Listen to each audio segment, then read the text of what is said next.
What is up, everyone? Welcome to the 300 episode celebration of the Jigs and Bigs podcast.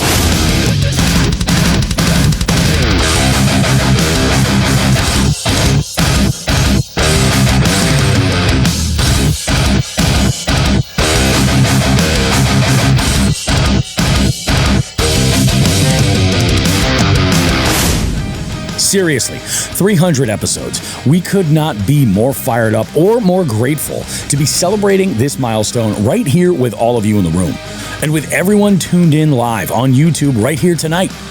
Thank you for being a part of this ride. We've got an absolute heater of a show coming your way. You know, pre-spawn is knocking on our front door, and we're breaking down our goals for the upcoming fishing season, what we're changing, what we're focusing on, and what we're doubling down on. Plus, this one is special. We're running a live well segment, taking questions from the crowd here and from you watching at home. So get those questions ready. And before the night's over, we're announcing giveaway winners, door prize winners, and crowning the certified stud winning submission. Buckle up. This is a very special episode of Jigs and Bigs, and it all starts right now.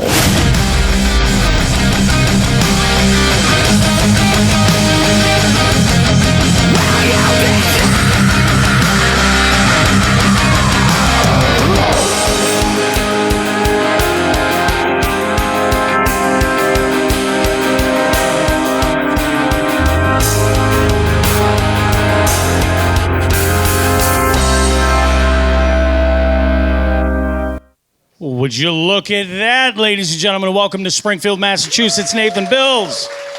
How we doing? Oh, it is so good to be here, and it only took 6 years for us to get this far.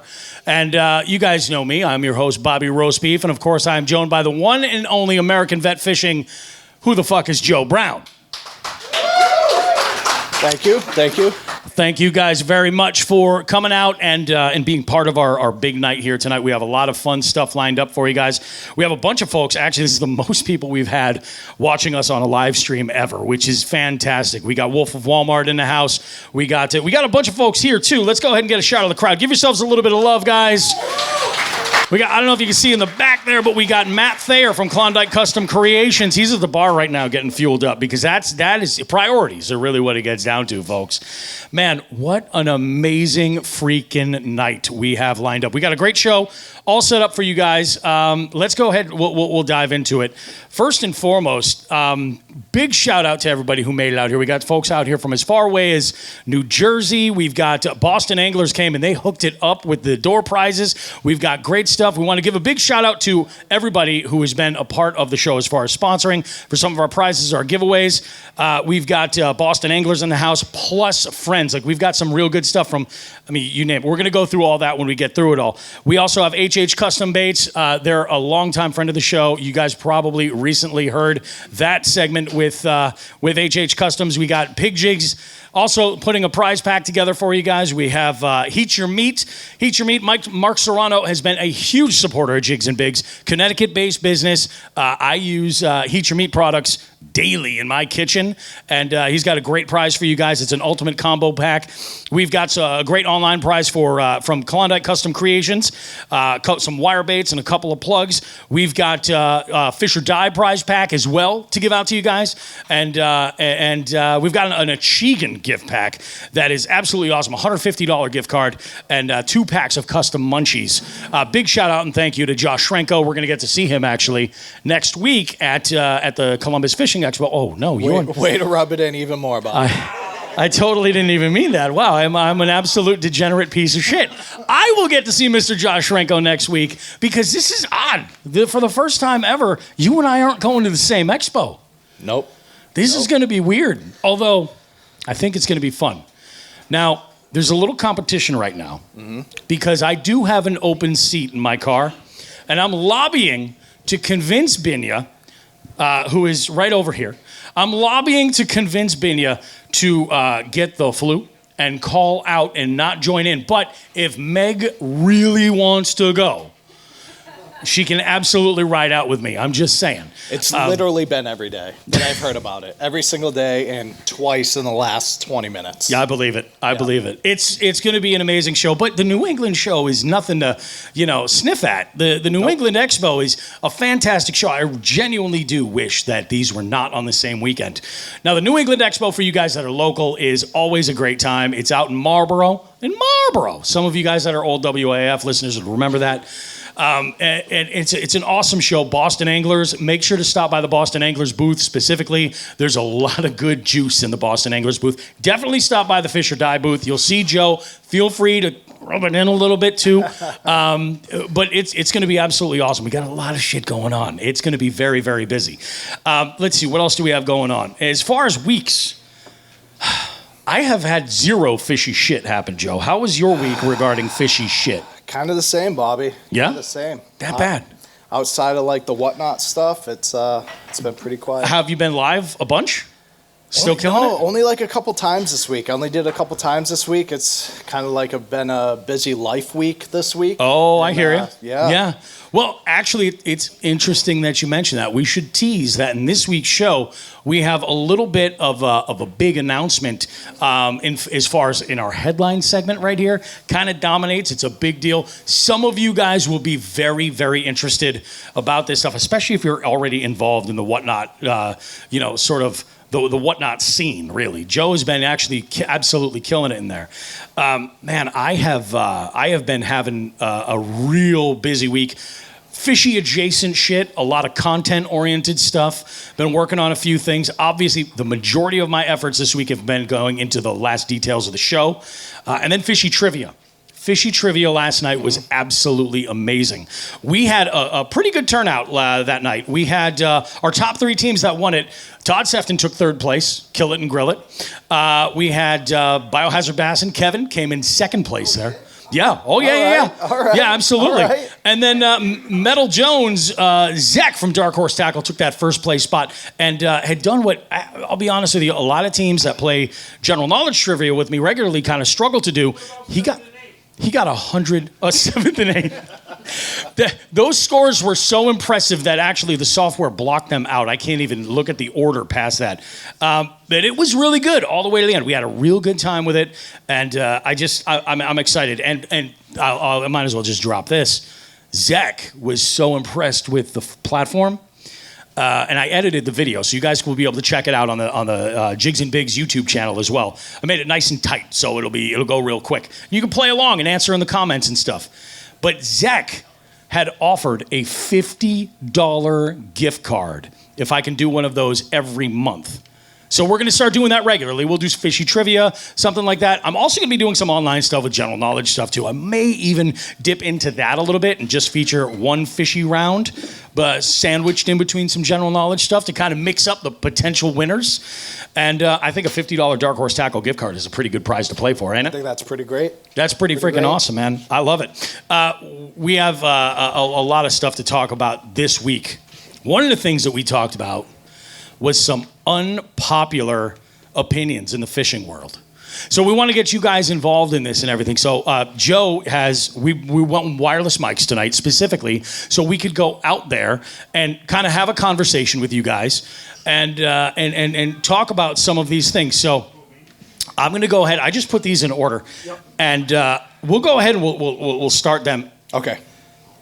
First unpopular fishing opinion, and I want to throw this one out there, is that there is really no problem in the world for anglers that choose to use a handmade swim bait versus one that is mass-produced, like a resin reproduction of any kind. Now, I understand why people would make that choice, but there are some folks that kind of have this like superiority complex about it. I was listening recently to an episode of the Current podcast with KGB swim baits. And the conversation there, you hear it all the time about the Chad Shad. You're familiar with the Chad Shad, right? Of course. Well, the Chad Shad's an interesting bait because there's that Spro version. And the beauty of it is, and I couldn't agree, and I think that this was a sentiment that came up on the show, is that you've got a choice. You could buy that handmade version for $180 or something like that. That's something you crazy, could get, and there are benefits to that because it is the original. But at the same time, the beauty about there being the alternative of being able to get a reproduction of it that is cast in resin and is mass manufactured, you can actually get it. It's available. It's not only available, but it's for like the standard person can buy it. Yep. You know what I mean? Yeah. Not everyone's willing to buy a $180 bait that they're just gonna huck into a flipping tree branch the first cast and never see it again. Yes, so. Exactly. I agree 100%. What about you guys? Anybody have anything that they want to add on? We can send Joe out with the microphone. Anybody? Oh, we should mention that, yes, Matt Thayer does have some stuff out that is available, all kinds of good stuff. And I mean, speaking of it is, you make a real good point, Joe. It's just the barrier of entry to get into those baits. Oh, yeah, sure. Can be super, super intimidating, Joe Mazzafaro's in the house, and he likes the big swim baits quite a bit. Mm-hmm. Of course, we got the Boston Angler guys in here, too. I mean, they're big bait folks.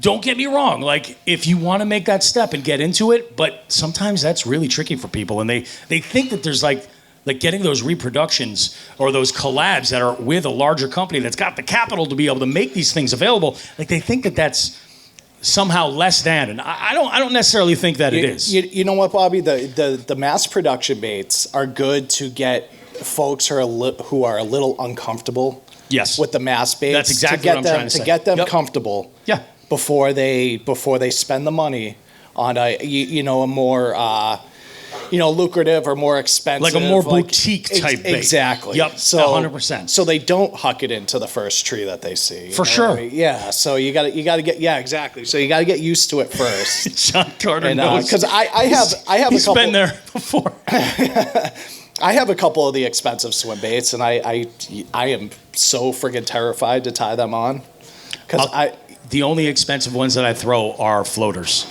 intentionally. Smart. Because guess what? You can hop in and grab it if you need to. If worst case, like it's not going to sink on me. You know what I'm saying?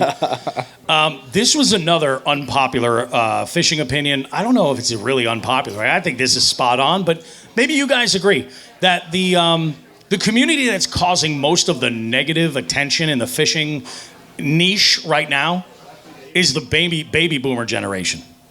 100%. Like they seem to be the ones that cause the most stir. I say that, and I'm looking around the room, and we don't have a single baby boomer in here. I think Gen X is about as old as we're going right now. So this looks really bad. Gen X is in there too, though, Bobby. I think it's more of that baby boomer to Gen X. It's got to be that early Gen X because, it's that is something. Because, I think that you're right. Like, you see a lot of these folks that'll jump in on Facebook and immediately start sharing their 2 cents about topics that are hot topics. Forward-facing sonar being the biggest one to go to. Right. I think that is pretty accurate. Does anybody have any other experience that they want to chime in about or talk about, like that maybe disproves that a little bit, maybe?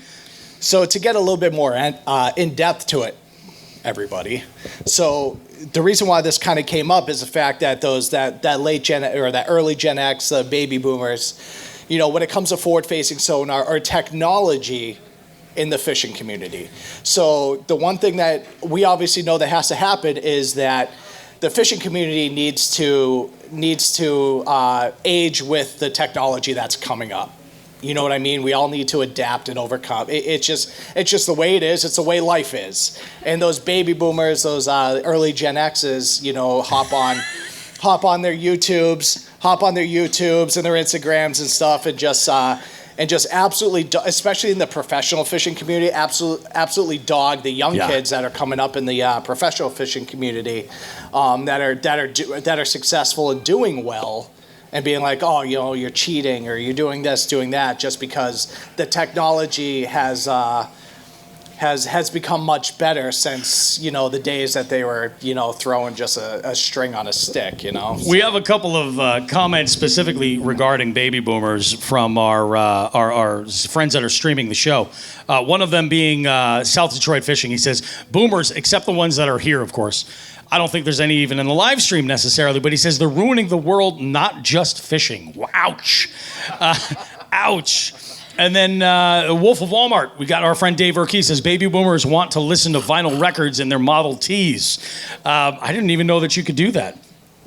I can do that. If you can, I'm going to go start looking for a Model T. Yeah. So then, and again, like Bobby Roast Beef loves to stir the pot more than anything, but we got Maz Family Fishing says, I can prove your point further. My dad is so old, he doesn't realize that I'm a better fisherman than him, which is, wow, that's cold, Bobby. That is cold. That is cold. And then, who was it? Eli Self goes, everyone hated KVD early on. Yeah, but let's be honest. Then it was Ike that kind of stole some of that heat, right? Yeah. That's kind of how, I think that's kind of how that works, as far as in the public eye. But Mike Iaconelli was hated because he was loud and he was different from the generation before him. What's that? Oh, I know. It's New Jersey people are the worst. They are the worst. Absolutely the worst. All right, so move on. Unpopular opinion. What's our next one that we want to cover here? Let's see. Sometimes you just need to kill a bass. Sometimes you just got to kill a bass.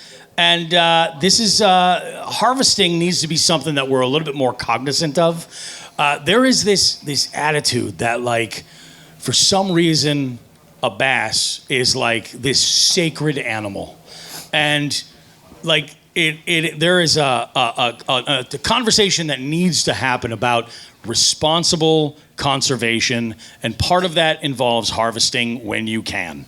So if you're lucky enough to live in an area where you've got really clean waters and you gut hook that fish that's like 12 to 14 inches, grab some tater tots on your way home and have some fish and chips or whatever you got to do. You know what I mean? Like, there's nothing wrong with doing that. And it's if in all reality, if done the right way, I would argue that it's for the betterment of the fishery.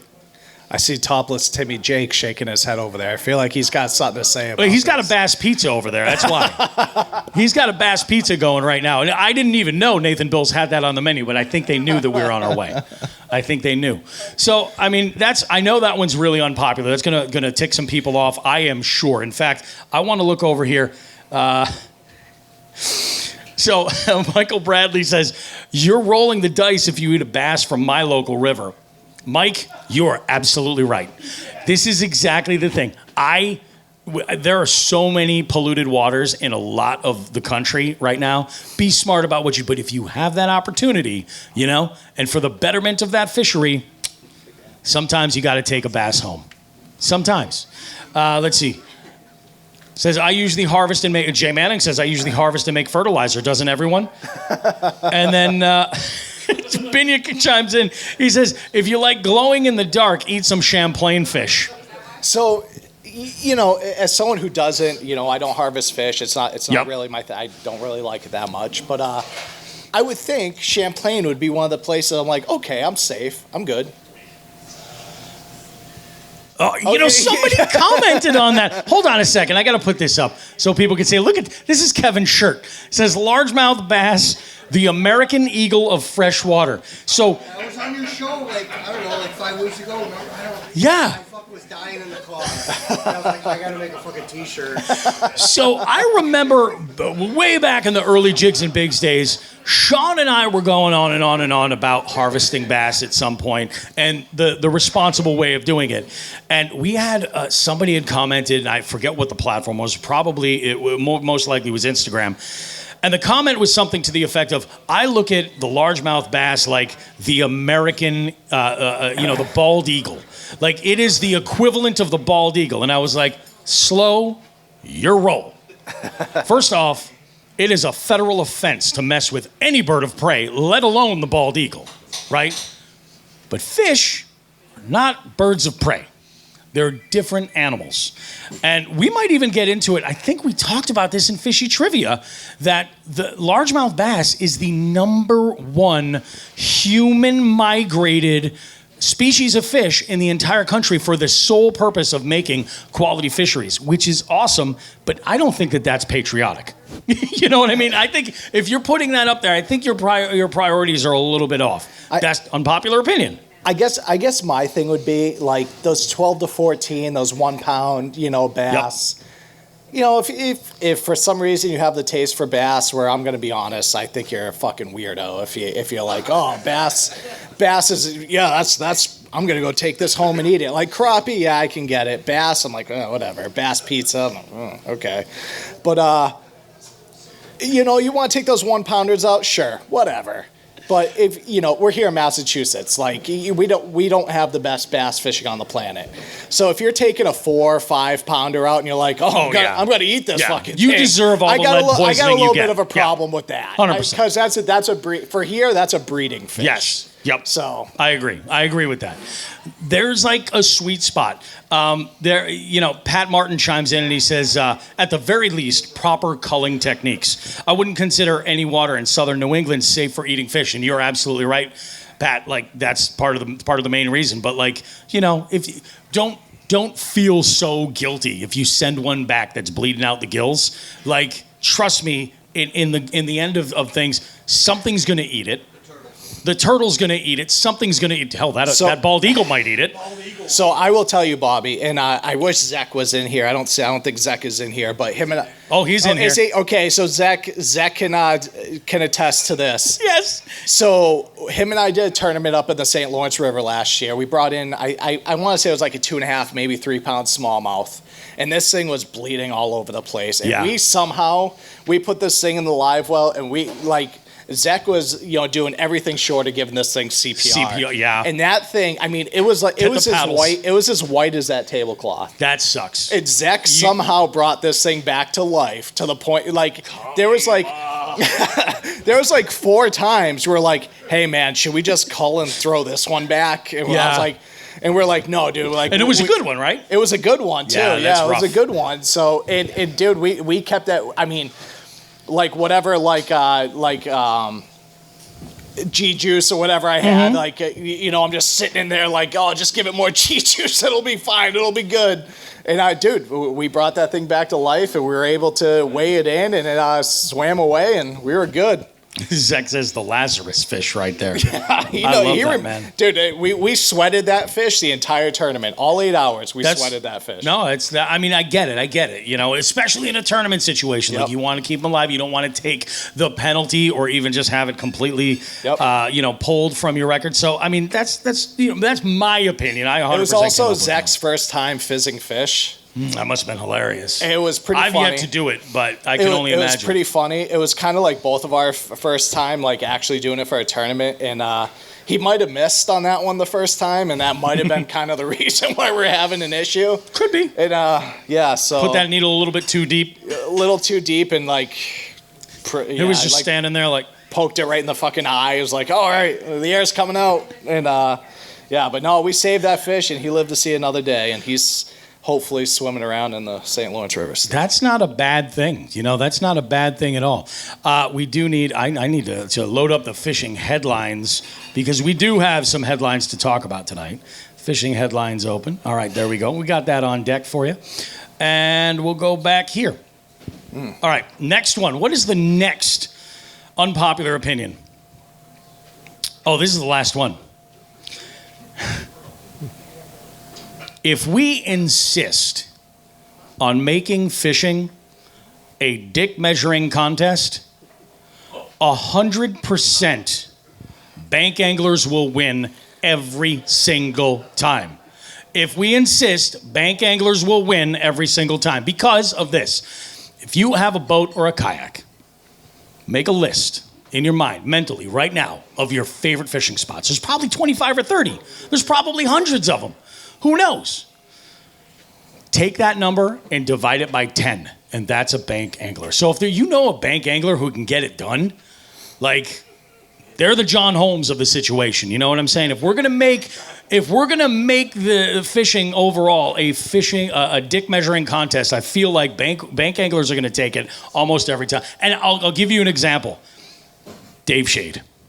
Oh, God damn. Dave Shade has thrown down in more multi-species scavenger hunts than I could even count. And when he gets into the opens, everybody's fucked. Everybody is absolutely fucked. He is, John Hagen's. He's on the bank. Yeah. Absolute animal. Like, I feel like I can learn so much from that guy because you only have so much real estate to play with, so you have to maximize absolutely every little bit of it. So I'm going to play devil's advocate with this a little bit. This is what I wanted. So I think this has to do with geographic locations. So here in Massachusetts, let's say, or even New England, I think you're better off in a boat or a kayak than you are on the bank. In Mass or just New England? That's what I think. I at least agree with that one. I don't know, because I feel like it... All right, we got some disagreements. Yeah, go ahead. I'm going to go ahead and pop this camera up over here. Now, you guys probably can't see this. I'm going to try and finagle this so that you can. All right, so we got Dan here. So, Dan, why do you disagree? Why do you disagree with that? Because there's great bank fishing on Cape Cod. You got all the Okay, so you get into so are you talking about the salt or the freshwater? freshwater. You got a bunch of backwoods kettle ponds down there that true. nobody can get to.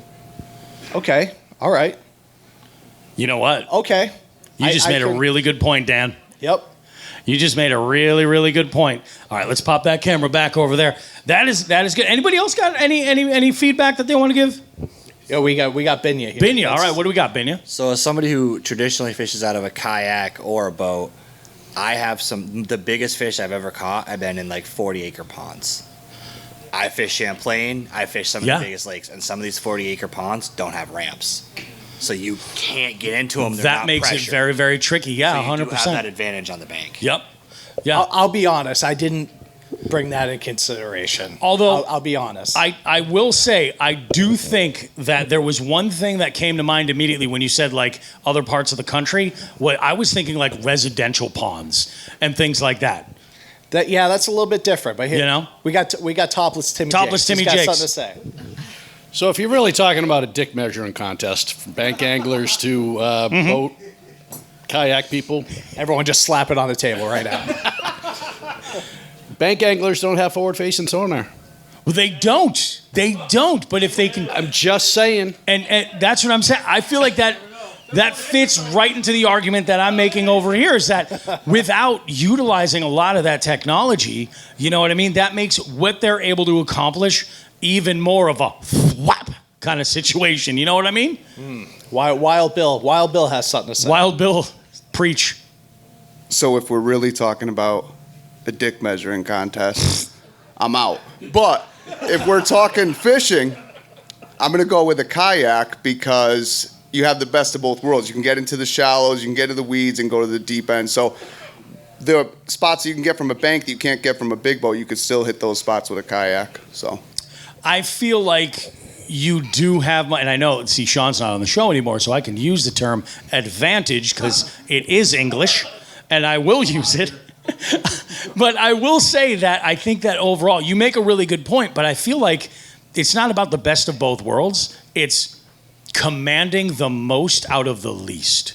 That's why I feel so strongly about this. So it's kind of crazy, Bobby, because like I think Bill kind of has it because you and I both know that one of my favorite places ever to fish, I can only get in there with a kayak. Yeah, absolutely. And I did, again, not something I thought about, but. And I'll be honest, like to go to Dan's point as well, like a lot of those kettle ponds that are out on the Cape, just one very, very legendary one, I would say, specifically, is one where, you can't access it there without a kayak unless you're fishing from the bank. But I 100% agree. Like, if you have a kayak, it gives you that. So I think I'm going to throw another. We got one more. We got one more. Bobby. We got one more. What do we got? We got Bobby here. We got Bobby. Uh-oh. Hi. I think that bank anglers would win every single time, considering grown people with sonars and all different equipment are complaining about not catching more fish and bigger fish. When I caught a 17-inch crappie at 14 from the bank. Dang it. I can't argue that, Bobby. I can't argue that. Bobby is the youngest baby boomer I have ever seen in my entire life. Wow, that is amazing right there. Did we discover time travel? Is that what's going on? I think we did. I will say this, and this isn't necessarily an unpopular opinion, but this is 100% a conversation that's going to happen, and I'm hoping to actually have this conversation with 3 other dudes while in Columbus. Mm-hmm. Darren Wendell from Wendell Fishing, Kayak Fishing Obsessed. Yeah. This conversation stems from a post he put out on Instagram recently, and also Jeff and Paul from Aggressively Average Anglers. Right. Do you think that there should be like a third category of like those ultra rigged kayaks? Oh my God, dude. When I was down at ICAST this past year, there was one down there that had, it was $35,000. Yep. You probably know what one I'm talking about. It was just right around 35, right? It was right around 35 grand or something like that. I thought it was like 39. Oh, okay. So it probably was for a kayak, Bobby. Yeah. It had everything from a radio, multiple angles, forward facing sonar. It was stupid. So it was stupid. I want to have this conversation because these guys are truly they're rooted in kayak fishing so much, especially with the fact that they bounce around from different boat to boat. I want to say this was a PWR, and it was had a motor. I wasn't sure exactly what motor was. Had a motor on it. Had probably the biggest tackle organization system I've ever seen. I don't know if this was a black pack or if it was like something custom. It was absolutely ridiculous, crazy. Vertical rod storage around everything. Multiple screens right in the center. Absolutely rigged to the teeth. And this was my take. I had this conversation with Adam Blomeke. I was like, does it matter? Does it matter? Like, what is the line that changes it from not a kayak, as people like to say? Is it the motor? Because what about that, 17-foot flat back canoe that you can run a trolling motor on? Is that all of a sudden not a canoe? I mean, that's what I used to do as a kid. That's what I did too. You know what I mean? I had an Old Town so with my dad. I will say, Bobby, I think I got to eat a little bit of crow after my comment here and kind of hearing some of the people in here. Because there's a place near me that you can't get it. You can't get it. He knows it. You can't get in with a boat. You're only allowed if it is a motor. It's an electric motor. And when I had my kayak, I put it. You and I talk about it. I said, Bobby, you got to go here. You got to go here. You got to go here. It's some of the best fishing I've ever done because nobody fishes it. Absolutely nobody fishes it, and it's just an absolute powerhouse for bass fishing. Yeah, it is. It's might have to get another kayak, Meg. Maybe we can work something out. Maybe we can work something out. That's what I'm saying. Maybe we can work something out. Don't get me wrong. I still love my kayak, and there's one body of water that's right near me that does not make any sense to put my boat into. It's the launch sucks, everything. It's just not worth it. But I'll fish there all the time. It's where my current PB is. I want to go back there. Yeah. So it is one of these. Alec knows. Oh, shush. He never told me. Now I know. That's our spot. That's our damn spot. No, it is. But it's one of those things where, there's a time and a place. But that's what I said to Adam. I was like, does it really matter? At what point? It's still a kayak hull. Part of the appeal of rigging your kayak is that the book's not written right now. 2012, maybe 2015 and on, it was write your own story. Rig it the way that you needed to, because these things weren't necessarily on the market. Now we're in the middle school stage of kayak fishing where it's a little bit cringy because the features are starting to come together, but maybe it's not necessarily exactly worked out just right, but I think that we're getting there. So let me ask you, where are my kayak anglers? Raise your hands. All right, so Binya, do you think that the kayak fishermen and the kayak, world, do you think it's getting a little out of hand with the stuff that they're putting on the kayaks? There's a blend. So what I personally liked about the kayak was it was DIY. You weren't getting a lot of pre-built, this is coming from the factory this way. Now I will say the FluxJet looks pretty cool and that has some pretty cool features coming from the factory. But you're starting to get to the point where these guys are practically putting 20 horse motors on them. And it's starting to get to be like the XTR, for example. That thing is basically a John boat. That I think its size is really where it starts to change. Like if you get a 10-foot Old Town, you can only put so much on that. Oh, definitely. It's a real estate game. It's more about organization and style. I would say the same thing goes for boats, though, too. Yeah. Because you get into a 14-foot aluminum deep V, and it's a whole different ballgame than a 22-foot aluminum hull deep V. The one thing that was weird to me is when you had to start registering kayaks. Because of the motor, yeah. Well, Because of the here, motor. but there are some states where, regardless, you have to register them, paddle power or not. Around 14 feet. I'm gonna make the Boston 14-foot English, Rhode guys. Island. Speak up. So what do you have about the kayak angling? I keep it stripped down, so all these like hyped up with the sonar and all that stuff, it's just overkill. And that's the beauty of it. There's nothing wrong with either Right. choice. Agreed. You know? I agree. Anyone else? Any other kayak anglers want to put into this? Man, fuck I think you we're guys. good. But You could not have everything on your Oops, sorry. sometimes that's just how it is. Every, What do you got? everything is custom to how you want to fish. Yeah. Kayak, bank angling, boat, whatever vessel or I would whatever say- access, however you fish. I would say the only limitation that you have is the real estate that you have in front of you. Right. Like, you know, Right. I think that's reasonable. Yeah. Yeah. I like it. Yeah. I like it. Is it more difficult with all that shit in front of you? That's. Say that- you say make that a again. great point, Kevin. Is it more difficult with all the shit in front of you? So- because like when I set mine up, I had 2 rod holders for just like trolling. Yep. And I was like, I kept fucking hitting them with my rods. I'm like, why the fuck are this here? So I moved them back or took them out. And I'm thinking about getting electronics. But I'm like, now, like, I'm going to put it all the way over here because I don't want it in my way of casting. I want it all empty in front of me. I am so glad you said that, Kevin, because so here's what's crazy. When I fish in my kayak, I don't stand up because I have a fucking 8-foot Pelican. yeah, So that's smart. unless you want to go swimming, you're not standing up on that thing. Yeah, no, I Or wouldn't. you're 12. One of the two. You got to be 12 or you want to go swimming. Yep, That's why I stopped kayak fishing, because I went A swimming. larger one though, but yeah. it's true. I will say this, that like I think that like the getting into the real estate is a big thing. Like one of the things that's really popular with a lot of kayak anglers is that horizontal off the boat rod storage. That's not for me, because the day I go to net a fish and I lose 5 or 6 rods because of it, I'm gonna Been there. lose Been there, my done that. mind. So until you've casted your rod out of your horizontal. yes, that is. It's just one of those things. And when I was initially looking at kayaks, one of the things that I wanted was the storage to be able to put them horizontally next to me, thinking that, hey, they're out of the way, I'm not going to cast.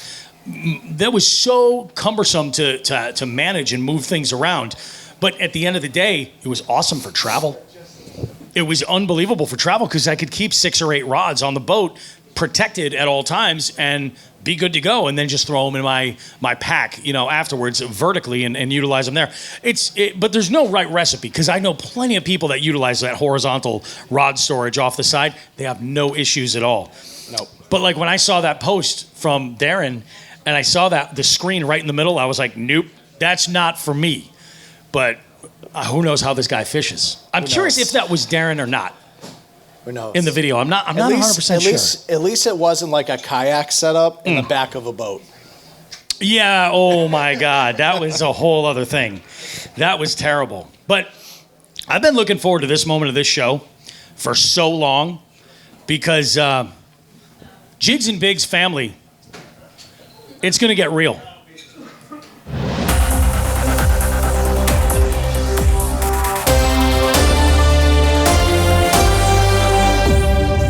All right, Joe's got a little headline. I'm going to let him take over. All right, Bobby. So we have a little bit of a different headline. Turns out that there is a new fishing and tackle company coming onto the circuit. Okay.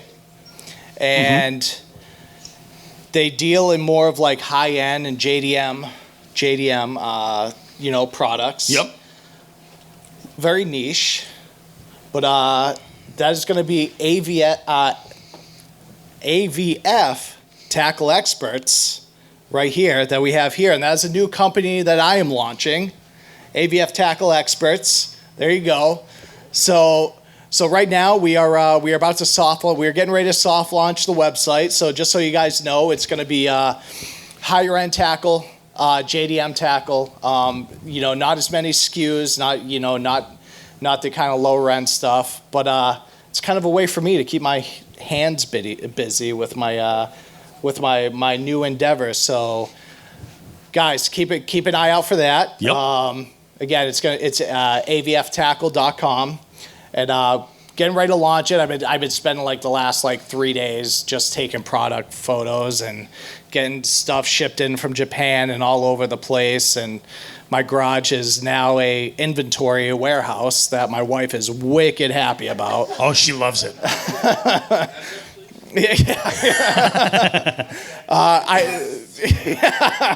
I have lots of cameras up at the house. You need to. But no, so dude, so to be honest, all of you know I had OGO back in the day, and just with my wife's career, my career, it just kind of got too busy, and we kind of had to call it quits because we couldn't put the effort into OGO that it deserved. It kind of grew a little quicker than we expected. It was a little bit more successful than we expected, which is not the reason why you want to call it quits, but that's just kind of the situation we were in. With the Whatnot stuff, like selling on Whatnot, and we talked to Tackle and stuff, I just couldn't keep my hands out. I couldn't keep my hands out of the cookie jar. Yeah. And so I've been kind of thinking about this. I've been talking about this with my wife, and she's like, trying to think of something a little bit more niche, a little, not as many SKUs. It's not going to be a ton of SKUs in there. It's like I said, it's just more like higher end stuff. Harder to find things, the JDM stuff. So the market's out there.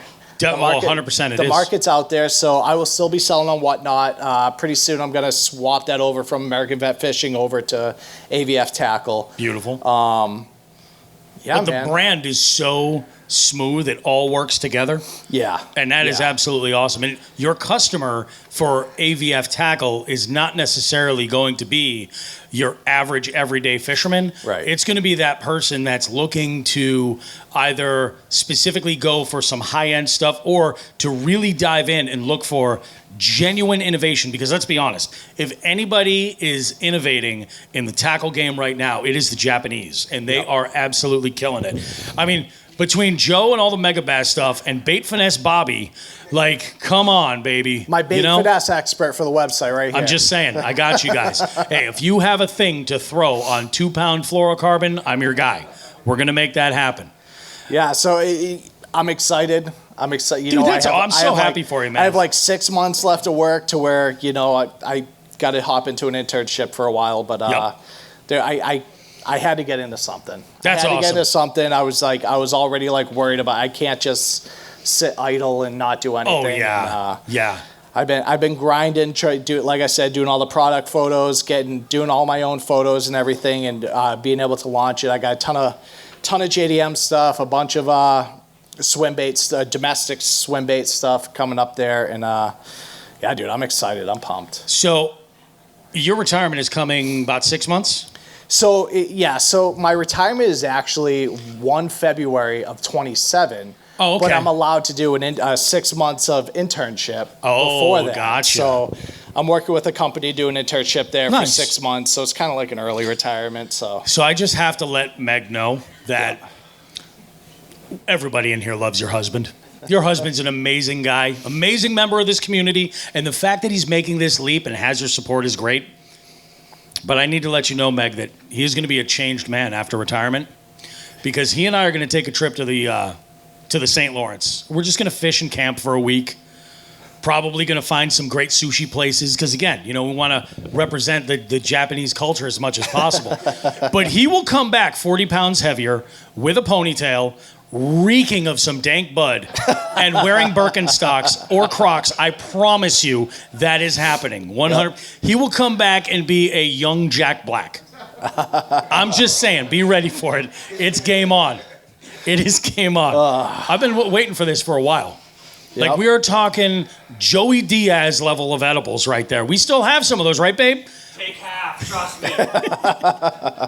We still have some of those at the house, and they have your name on it. Yeah, We're going to go. It's going to be great. Perfect. So, yeah, when it comes to AVF tackle experts, there is an Instagram page out there. It's been like hidden. I'm gonna kind of only the cool kids are following. Yeah, I'm gonna.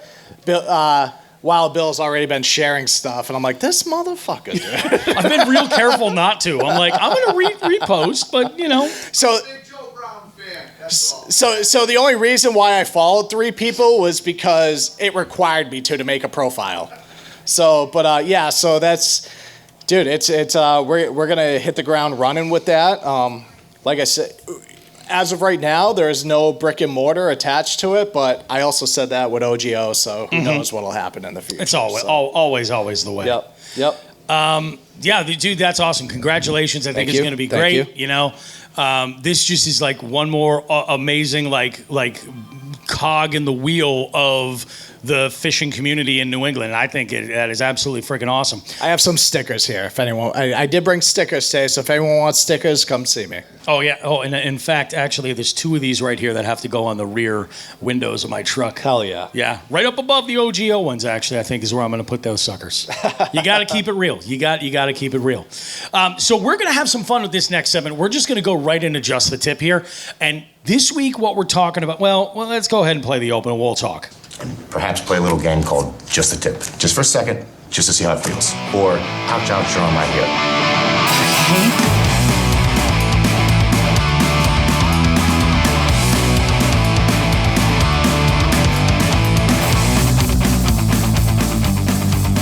All right, guys. So for today's Just the Tip, for this episode right here, 2026 is here. You know, we're a month in. It feels like it's been 10 months, but we are a month in. And by my calculations, realistically, we are about 60-some days, I think, away from the calendar mark of spring. But in all seriousness, we probably have about 50 days before, like, it's going to be open water fishing for pretty much everybody, realistically. So with that said, let's take a look at the plans for 2026, talk about the things that we want to work on and where we want to go. And this is going to involve all of you. And I want to go and make sure that I've got the live stream in here because I want you guys to jump in as well if you have some goals that you want to work on. I'm going to go ahead. I'll start here. I have 2 things that I'm working on right now. The first one is this. A couple years ago, I took a dive into getting into large swim baits. And that was something I wanted to dabble with. Yep. And I played a lot in my safe zone there. Big wake baits, you know, big like 4, 5, 6 ounce wake baits. You know, Bruce Gillis is one of my favorites. What's another one of my favorites? Oh, like the big rats. I love those. But I've been I've only toyed around with glides for a little while. And they scare me, dude. I'm lucky. They scare me. Because of some of the connections to the show, I've had access to get into really tiny glides, more conventional size glides, and big Mondo glides. And I think, remember we talked about that being that every time you're out, give it an hour? Yeah. That's going to be my give it an hour bait. Okay. That's going to be my give it an hour bait. Now, the other thing is, and my other goal, and this is a big one, and I kind of make this a big one every single year, but this year I'm going to lean in. This is my wife, and I am going to try everything I can to get her absolutely ate up with fishing at all.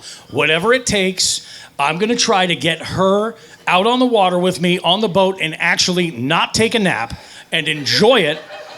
Yeah, she can take a nap if she wants. Hey, maybe while I'm throwing around a glide bait for an hour, she can take a nap. Dude, that would be great. Meg's great at fishing for 10 minutes.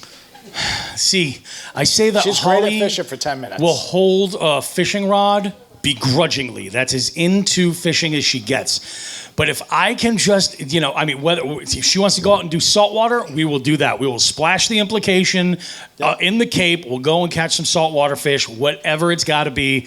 That is fine. We'll make it happen. But I had this conversation with Becca, and I was like, I have got to feed. She's like, yes, you do. You've got to get her on the boat and fishing with you. I bring the little baby dog all the time. She is so mad at me right now. She is so angry. I am going to hear about this. But Joe, what's the thing that you want to focus on in 2026? So every single year, I try to get better at a different technique. Yep. I try to get confident, better technique. Yep. So this year, I have a couple in mind that I'm going to get better at or try to learn. One being the donkey rig. Who knows what a donkey rig is? Yeah. So that's for the listeners. For the listeners. Yeah. Go ahead and explain what the donkey rig is. Okay, listeners. So what the donkey rig is essentially a fluke style bait that you stick a swivel in there. So you stick a swivel in there, a double swivel. You put a leader on both of them, so you basically have two lines, two leaders coming down. And whatever fluke style bait you want, and you basically twitch that bait, and it kind of looks like a couple different fluke baits, or a couple different bait fish weaving in and out. It's something I've been watching the last couple of years, haven't tried it yet, and this year I want to give it a shot. But the other one I say every year is the bigger swim baits. I want to give a shot. Like I said, they scare the hell out of me. For some reason, they are the bane of my existence. Because my ADD kicks in and I'm like, okay, I don't have the time to cast I'm gonna 1,000 times. I'm gonna throw a chatterbait or a bladed jig or a swim bait. Yeah. But one of these days, Bobby, I'm gonna get confident with the bigger swim baits. Oh, absolutely, man. One of these days. I'll be honest with you. That's part of the reason why I mentioned the Chad earlier is because I in my cart have a handful, and I shouldn't. They're the Spro Chads because they're affordable, but I have in my Omnia cart, I have a handful already. I'm sorry, honey. But I know, I really am. I'm saying, hey, Janelle, can I sleep on your couch? Is that okay? I have a feeling that's where this is ultimately going. Bobby, I know a place where you're going to be able to get some bigger swim baits, just saying. This is very true. And, it's interesting. Because this year, I actually started to build a little shred of confidence with throwing a mag draft. And I'm like, okay, this is good. I had a couple of really, really good experiences with a 6-inch mag draft. So I'm like, let's just play around. You know what sucks about the mag draft? If you don't get that speed perfect, that thing is dog shit. 100%. And you have to get that speed absolutely perfect, or that thing is just trash. It takes a lot to throw it out and then learn the motion and the right cadence, and then figure it out from there. But man, it is. What about for me? It's the big splash. Hold on. Let's get it on the mic. For me, when I started throwing these things, it was just the huge splash. Like, I know you're supposed to throw it way past where you're supposed to cast, but it was just like when that thing hit the fucking water, it was just like. And the neighbors heard it. And obviously the cost of them too was a part of it. But I just never got into it. So I can say because I've thrown the 6-ounce wakes. In fact, Bogley gave me the biggest wake I have, which is 6 ounces on the nose. I don't have a lighter bait than that. But I will say it does not seem to make a difference. You got to chuck that thing. Are you guys taking off? Absolutely. Come here. Say hi to. This is my youngest daughter. This is Ace. Woo! I love you, kid. You're leaving, babe? Yeah, you are. You're driving. Damn, she mad. Hey, give her a round of applause. They made it longer than I thought. I figured there was a certain level of dude, and I didn't think just the tip was where they were. I thought you were going to leave before we started the Just the Tip Open. Who had an hour and 3 minutes in the pool? I got 58 minutes you've been recording already. That is fantastic. Nice. Thanks for coming, guys. Hold up, Bobby. Hold on a sec. Hold on. Go ahead. Hold on. Go ahead. I gotta make it finish real quick. I've been under a fucking house. I've been under in a crawl space fixing fucking some jackass's fucking frozen fucking pipes, fucking asshole. So I missed it all. And I just want to make appearance real quick. What's up, Johnny Swontz? What's up, buddy? What's going on, guys? So I just wanted to fucking come in and say hi to everybody. Tell everybody hello. I did some DMT a little bit while ago, too, so I'm a little heavy. Just so y'all know. But anyway, what's up, Bogley? Where's Bill at? Billy there, he leaves. He's here. Bill's here. I'm sorry. There's a bunch of slack jaw. We're getting canceled. Oh my God. Lockwood fishing. It wouldn't be a Jigs and Bigs, live show without Lockwood fishing. Oh, Lockwood fishing. I love it, man. I miss that son of a bitch. He sent me, and this is fishy trivia kind of inspired this, but he sent me a piece of artwork that will be displayed on the new and improved Jigs and Bigs live set. So stay tuned. There's some other stuff too that folks have sent in as well, and like my father's giving me lures and stuff, old stuff that will be displayed. So there's a project. We'll get there, but man, unbelievable. So good to hear from him. What about any of you guys? Do you have anything specifically? Throw your hand in the air if there's something you want to talk about, like as far as techniques or something you want to focus on in 2026. Put your hand in the air. I'm going to go to every single person. Absolutely. So this is going to sound dumb, but I live right next to one of the most world-class, well-renowned bass fisheries. Definitely. Why are you putting quotes up? Because Great Lake. I have literally fished Champlain for bass 3 times in my entire life. I fished with you for one of them. And I was with Bobby for one of them. And I caught a bullhead. I caught one small. No, you caught a smallie, yeah. So my goal this year is to actually dedicate some time, because being in a kayak, I'm always like, oh, it's too windy. I'm always making too many excuses. So this year I'm actually locking myself into trying every other weekend to make some Champlain set, because there's 150 ramps along my shoreline that I can so find many somewhere. bays, man. Yeah, 100%. That's a great one. That's a good one. I think. Let's talk about Lake Champlain, everybody. Yeah, Lake Champlain is a killer fishery, and like anytime somebody chooses a specific body of water, they're going to sink more time in. I think that's 100%. That's commendable. Here we go. We got Kevin from Biohazard Bassin.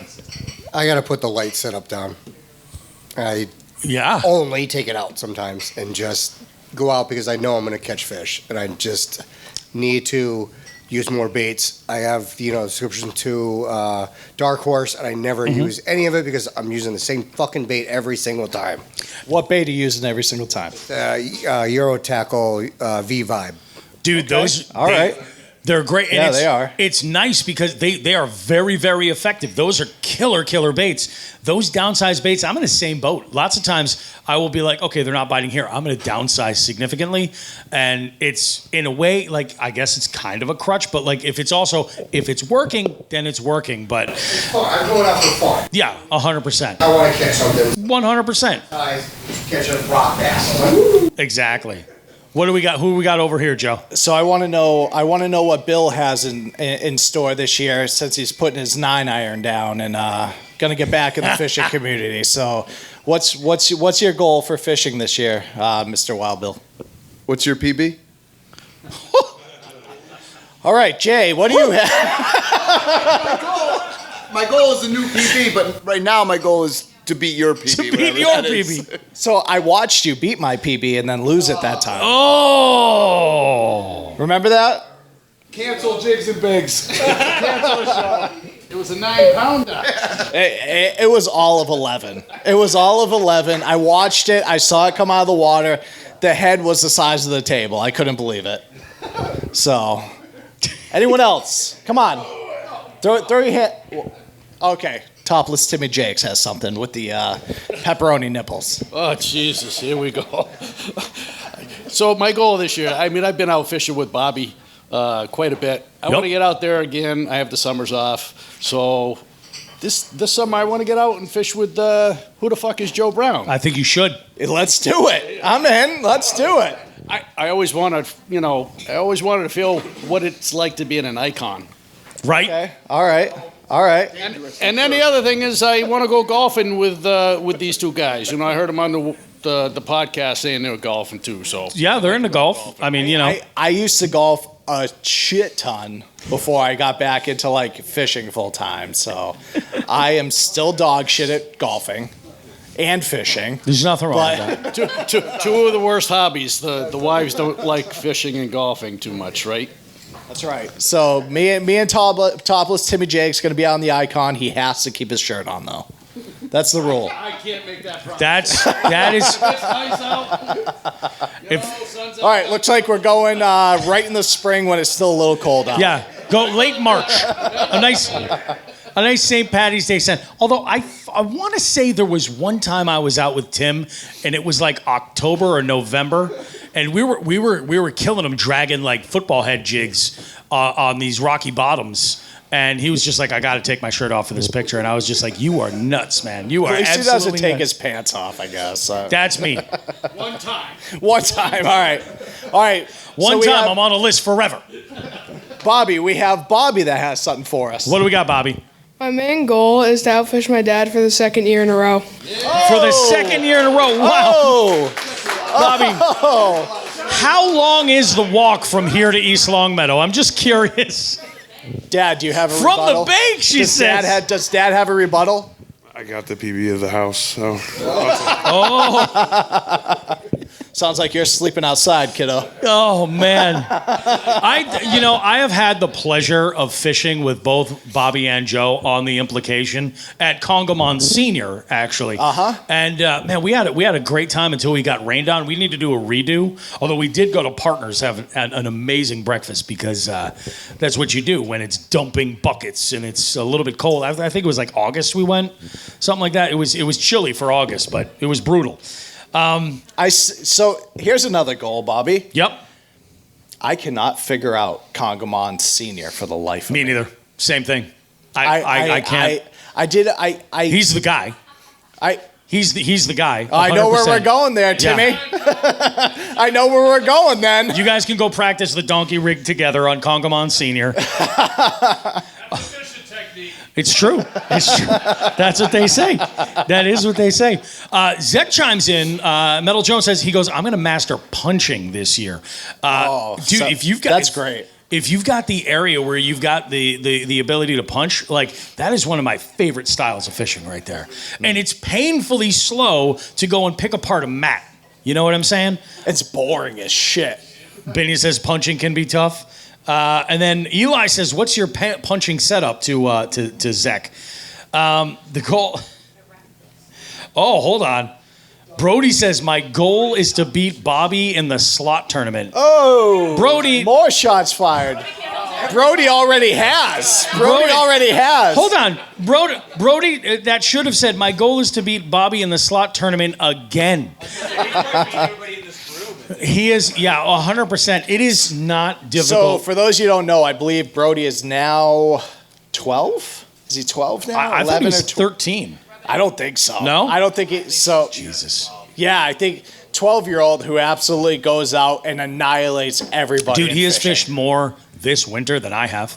He sent me a picture hands down. every day I fish. Yep. Yeah. Insane. He's killing it. He's doing great. He's a problem. An absolute freaking hammer right there.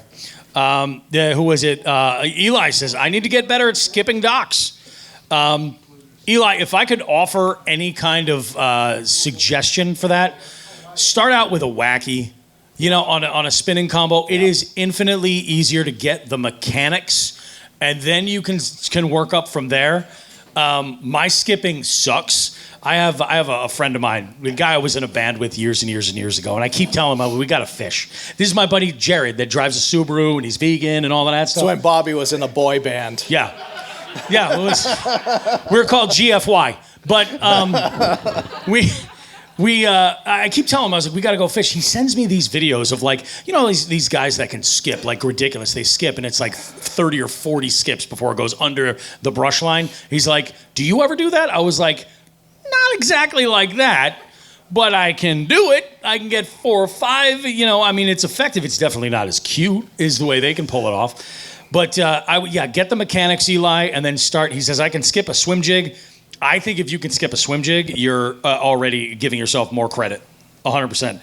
Subaru, vegan, ew, Pat Martin says. Fair enough.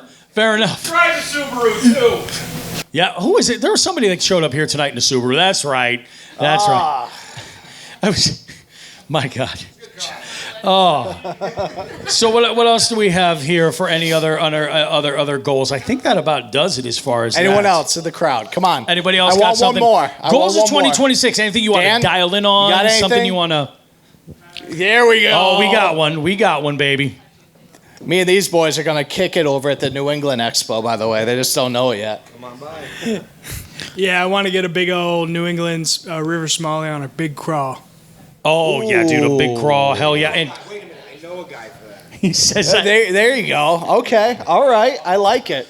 I I I'm love all the about New England River Smallies. Yeah. I got a couple spots. I'm telling you. I have a bone to pick with the St. Lawrence specifically. And yes, I you do. I really do. So I think what we're going to do, guys, we don't have an FTG for this week. I think what we're going to do is just a fun little live well segment here, a live one. So folks that are on the stream right now, checking it out, go ahead and throw some live well questions in there. Of course, Eli's been in the chat since we're in the social hour. He has submitted a question. We'll go ahead and jump into that. But let's go ahead and I need to play the open here because I am just not, I'm not with it. Let's go ahead and do it.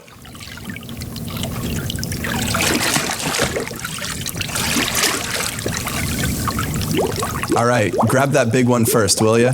Bro, we killed it today. Goddamn, he's a motherfucking beast. Shit, he got more fight now than when we hauled him in. Watch it. Don't let him jump out of the tub. We lose him and it's over. Relax, bitch. I got him. You get the scale ready. We're taking this one home, no doubt.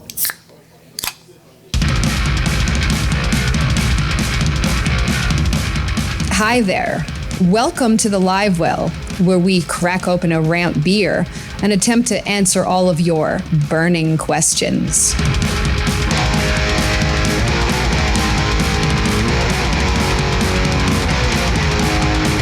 All right. This week's Live Well segment, I got to tell you, if I'm being honest, out of 300 episodes, right? 300 episodes we've been to. Yeah. This is the best thing we've added to the show. I love it. Since then, this is slowly becoming one of my absolute favorite segments. So we're going to jump in right now. Jigheads and folks on the stream, go ahead and jump in if you have a question for the live well. We'll go ahead, but we're going to jump in right now. Eli put one in here. He says, "What has changed, and what have you gotten more?" Hold on, let's put this on screen. What has changed and what have you gotten more dialed in over the years now that this is your third Jigs and Bigs celebration party? And that's a great question. So I can say this, Eli. The comfort level of being able to pull this off, take a handful of notes, and actually do a full show in front of a crowd of amazing folks like this has gotten a little bit. I've gotten more comfortable with it. Putting together this show, you got to understand, when I started Jigs and Bigs, I was coming from a very green perspective when it came to fishing. Like I only had so much experience. There were still techniques that I was looking to dive into that I had never even touched. And now I'm at the point where I've dabbled a little bit more and there's a comfort level. I feel a little bit more comfortable having a conversation about my opinions on stuff like we did today in the first segment, going over all that. But the one thing is, and I will say this, is that every single time we've done one of these live events, there's always been a new twist or a new spin. For the first year, it was our first year, obviously, doing it. I think it was actually the first live thing we had ever done as a show. The one we did the 100th year, or the 100th year. That was my here. God. That was here. It was here, the 100th year. 100th episode. That was here. And it was the first time we had ever done anything like that. And I can remember there was a moment where Sean and I walked out of that door over there during and I was doing the open live, and I was like, this is messed up. I should have pre-recorded this. I didn't even think about that. And we start walking in, and I was like, there was a moment where I think if you go back and listen to that episode, I look at Sean, and I was like, so what the fuck do we do now? And I'm like, I had no idea what to even talk about. I was like, I didn't even think about all this stuff. get to the 200 episode, and there was a lot more preparedness that had gone into that. We had talked about some of the flow. We did that breaking down fishing stereotypes, the tier list, and all that. That was kind of went on over like a fart in church, but we did it. It was a different sort of element that we brought there. The game dinner itself was kind of crazy. Yep. Live and learn. We also learned like where we're not going to do our stuff, and we came back this time around to where it worked. Back to Nathan Bills. Yep. And now the new thing here is the streaming and the video aspect. All that, you guys being here, and the whole video aspect is just that's what's totally new. So there's always been an evolution. What about you, Joe? Because you've been with the show now for 2 years. You just brought me in for the pretty face, Bobby. That's really what it was. Yeah, that's all it was. That's really what it was. You can't blame me though, right, Meg? You can't blame me. Look at this mug. Yeah. It's so funny because I'm the most, some of you may not believe it, and I talk about it on the show, I'm the most introverted person on the planet, and this kind of makes me come out of my shell. Totally it does. Those don't hurt. I want to crawl under this fucking table right now and just hide from everyone, but no, dude, I love it. It's given me the opportunity to learn a lot from those that are out in the Jigs and Bigs community. I'm a very amateur fisherman, and I learned from all of you guys, and I super appreciate that. I've come to meet some of my closest friends. Yep. Just the community is it's just so humbling, dude. And I absolutely love it. Bobby hands all the he does all the technical stuff. He gave me 2 things for today, and I fucked both of them up. So I had 2 things to do today, and I screwed them both up. So that goes to show you where I am. So. Yeah, no, Bobby, I super appreciate you bringing me in. Around the 200th episode was when I came in, and it was, yeah. Yep. It was crazy, man. I'm here. I love it. I'm loving the Friday nights. Friday nights are the best. The Sunday mornings. So I'm sure you guys, especially the jig heads, I see a bunch of jig heads in here. Yep. Bobby and I's demeanor is a little different on Sunday morning than it is on Friday night. Oh my God! Just still get the sleepies out of her eyes, but Friday nights have a couple cocktails, let loose a little bit more. And I feel like those shows are just more fun because I still QC the show every single Tuesday morning. I listen back and I skip through some segments, and I'm like, man, you can tell we are absolutely having a lot more fun. It was worth opening up that Friday night to do it 100%. Yep. We do have a couple of questions that have been coming in from some jig heads. We got, who is this? Desert Art Outdoors says, have you done the studs contest yet? Had to drop the wife off at work. We have not done the certified stud drawing yet. That is coming up. That's going to be actually after we do this. We're going to be doing that and some online prizes. Eli chimes in with another one. He says, what country would you love to travel to? It could be to catch bass or other species. Easy. Yeah, go for it. Ooh, there's actually 2 of them. Go for it. I want to go to the Amazon, catch the big peacock bass. Okay, yeah. But I'm a huge Jeremy Wade fan. I'm sure you guys all know who Jeremy. Yeah, there you go. Hell yeah, baby. Dude, I want to go to Africa for the tigers and the perch out there. Those giant. I could totally see that. Yeah, those giant. There's a name. Nile perch. That's right, the Nile perch. Yep. Hold on. I'm gonna go on the crowd, Bobby. While you're going out there, I'll tell you, the country that came up today, I was live on my way here, South Africa. South Africa. Yep. We had somebody in the live today that was just like, I just caught a monster bass, had a big bite taken out of its head from a croc. And I was like, where the hell are you? And he was like, South Africa. And I was not Connecticut. Yeah, not Connecticut. All right, what you got?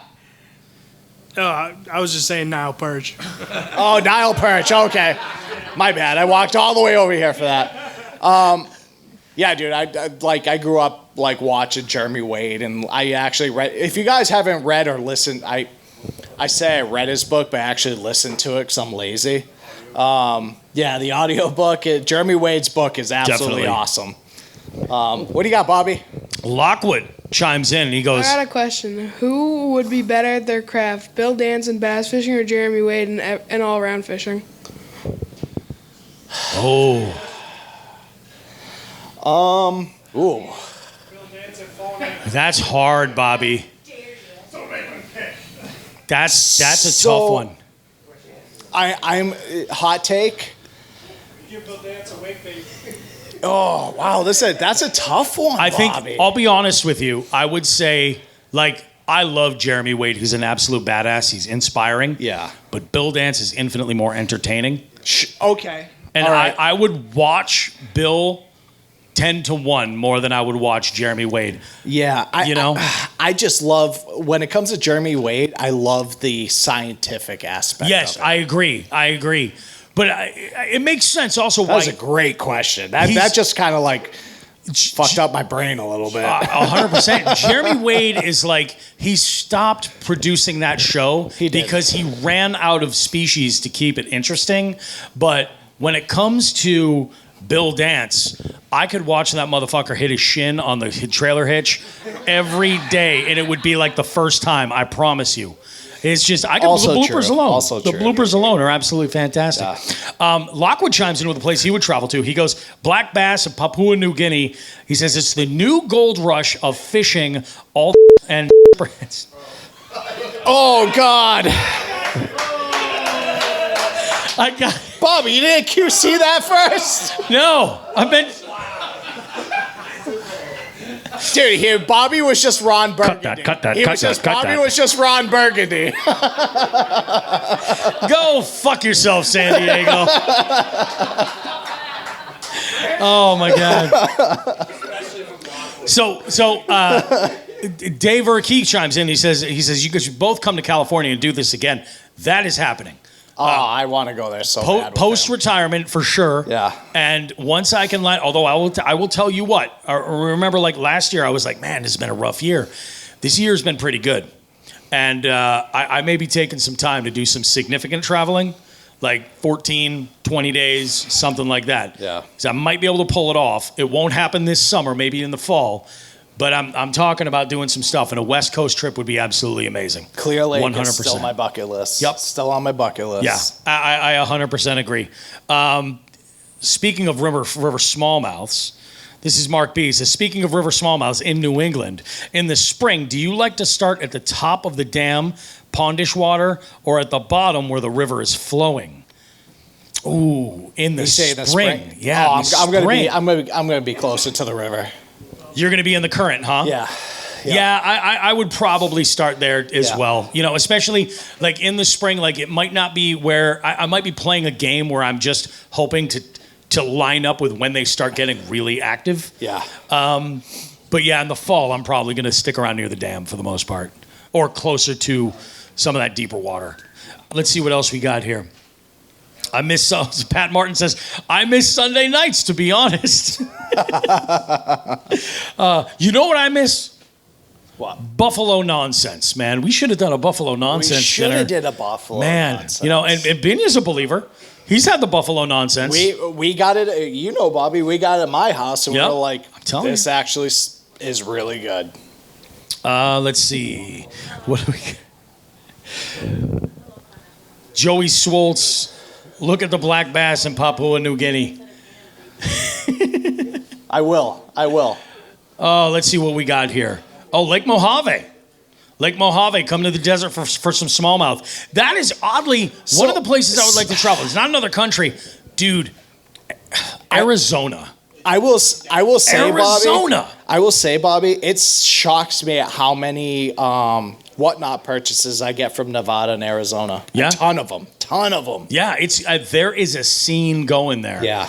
Dink No Stink Fishing is from out that way. He's in Nevada. Yep. There's a couple of other folks, but I was listening to an episode of Serious Angler, and they were talking with somebody from a local DNR type agency, I believe a biologist. Okay. Specifically about Roosevelt Reservoir. And the projected numbers of double-digit bass that could be produced out of that one fishery, things are lining up just the right way.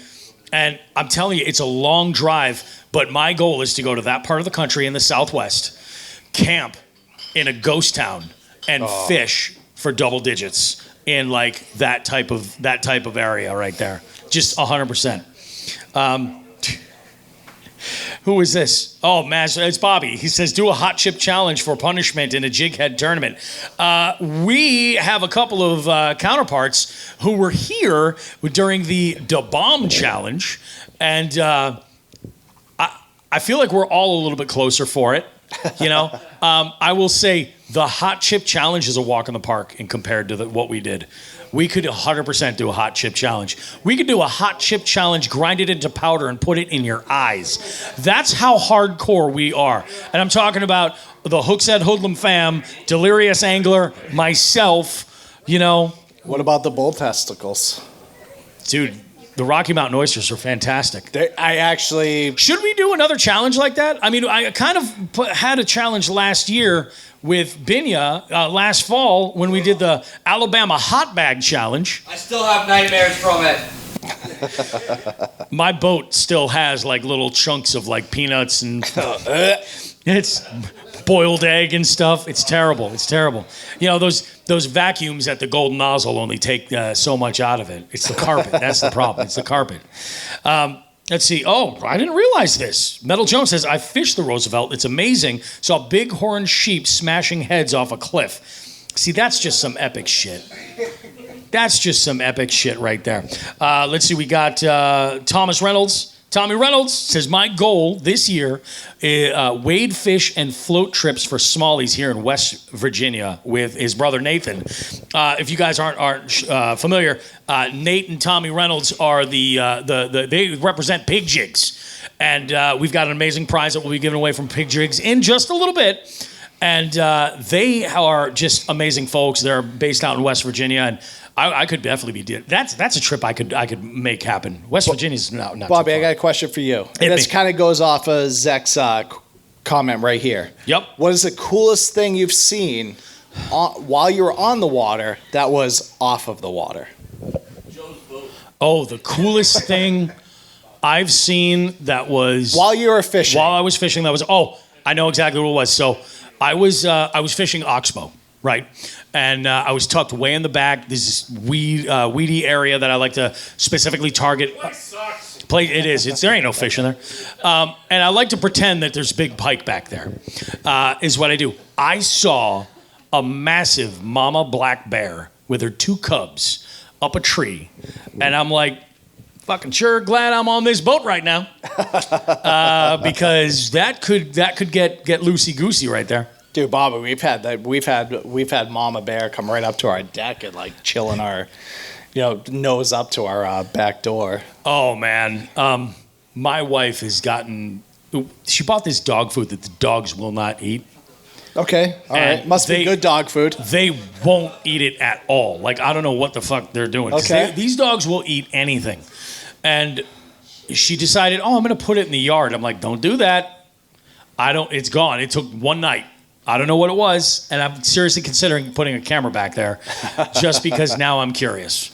I live in like the burbs. Like yeah, I have houses all around me.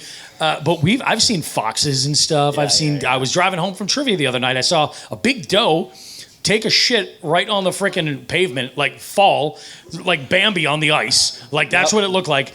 I only really noticed it getting back up. I was like, you gotta be kidding me. So there's nature to be seen. Bobby, nothing beats checking the cameras on your phone and watching your wife bang a pot with a wooden spoon to get a coyote out of your yard. To chase away a coyote? Yeah. A coyote? Yep. That is frightening. There's a reason why I don't have any more chickens or turkeys, Bobby. No, I believe it. Marcus. Pour a little bit out for Marcus. Poor Marcus. Fucking Marcus. Hey, in the crowd, I want to know the coolest thing you've seen while you're on the water that wasn't like maybe associated with fishing itself. Janelle. It is associated. Mike falling because he tripped on his shanty. That's kind of funny. It hurt. You probably should lift your feet there, bud. They were frozen. Pete Stoneman chimes in with a good one here. He goes, I saw two hippies fighting. Funniest thing I've ever seen. They were definitely under the influence of something good. That is... So mine, Bobby, I think I've talked about it on the show before. I had my one of the twins, Jeremiah, with me. We were up on the Connecticut River up north, off Barton's Cove. And there was place sucks. There are some goose hunters. Shitty place. There's some goose hunters hidden in the woods. I didn't realize it at first. Oh, yeah. Yep. So, there's some geese coming in. We're out fishing, and you can see they're a little apprehensive about. And I ducked down and I yelled to them. I was like, "You better shoot those fucking geese!" And they shot a couple down, and they had a couple dogs, but the flow was pretty high that day from the dam. So we actually ended up going and grabbing one for them and tossed it back to them because their dog couldn't get out there. So I have something cool that I saw one time with I was with Paul, and we were out on Quabbin on a rented boat. This was not the time I almost killed us. It was not, but we were higher than the fucking clouds. And we were having a pretty good day. We actually were having a pretty good day. We tucked into this little... Sure everyone who rents a boat from Quabbin is high as the clouds. Baked as can be, 100%. And we were out there, and there was this one spot where we were fishing along this bank. We saw a bald eagle. We didn't even know it was there. You remember this? It just came out of this tree overhead and smacked down on the water, grabbed the fish. And we were struggling at this point. It was shortly afterwards that things kind of turned on. But this bird hit the water so hard and grabbed a fish, and we were just like, fuck that bird. Jesus Christ. Fuck that bird. Oh, Mr. Biddy's got his hand up. We weren't bitter at all. This is great. Are you about to motherfuck Janelle right now because you're pissed? That too, but I've actually got two. So the coolest thing I saw was one day I was on a small pond. I had no idea there was eagles on this pond. Oh, and yeah. I was chasing the school of trout thinking the bass were going to follow them because it's a stock lake.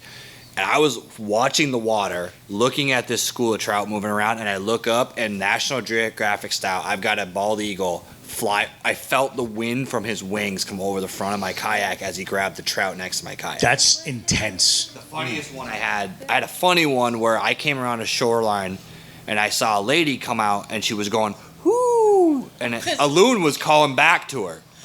Well, I fished for another 3 hours, and I got to the other shoreline, and there was a chubby kid that was running out of the building. So these two people were calling back to each other, thinking it was a loon talking to them. Why has he got to be chubby? It looked like the kid from Fat Camp that got launched, and he just kept running out. Every time you would hear, woo, he would go, woo, and then they'd run back and forth, and they were calling to each other for like 4.5 hours throughout the day. Do you think they were baked?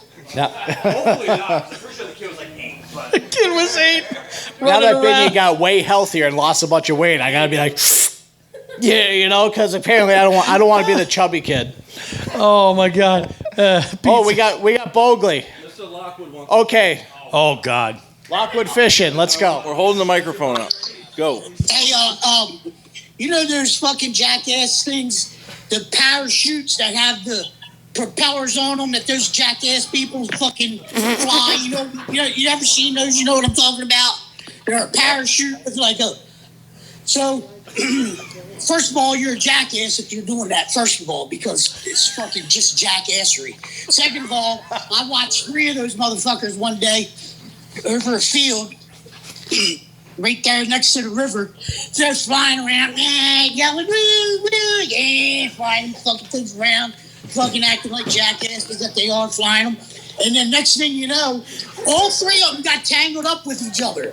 Like fucking boatload. And it was from yeah to and all 3 of them fell together right in the tree line, about 100 feet away from me. All hung up in the trees. They were fine. I didn't even fucking acknowledge them. I should have maybe asked them if they needed any help, but I thought they got what they fucking asked for anyway, flying those jackass kites around anyway. But yeah, that fucking shit was wild and fucking pretty cool to see. Zach goes, is that Joe Pesci? Zach, we need to introduce you to Lockwood because I think that He's never met him. Yeah, that would be amazing.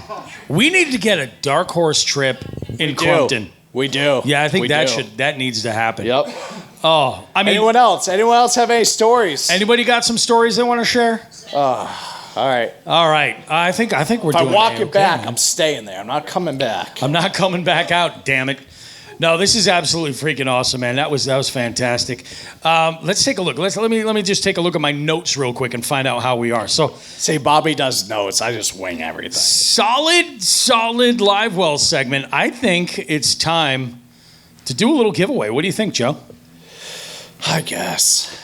We'll go ahead and do this. So the way we're doing this is like this. I'm using this tool called Riffle Raffle.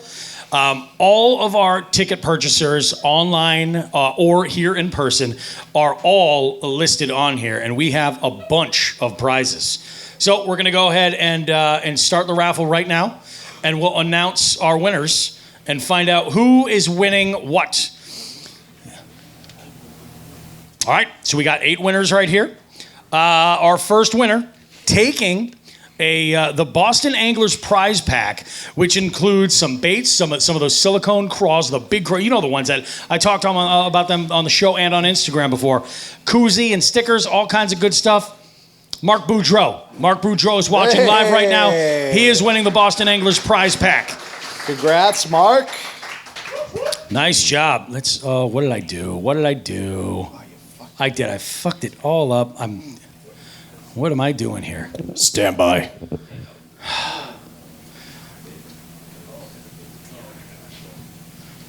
You know what? I move this over here. There we go. Come on. All right, let's reopen it. So Mark Boudreau is our first one.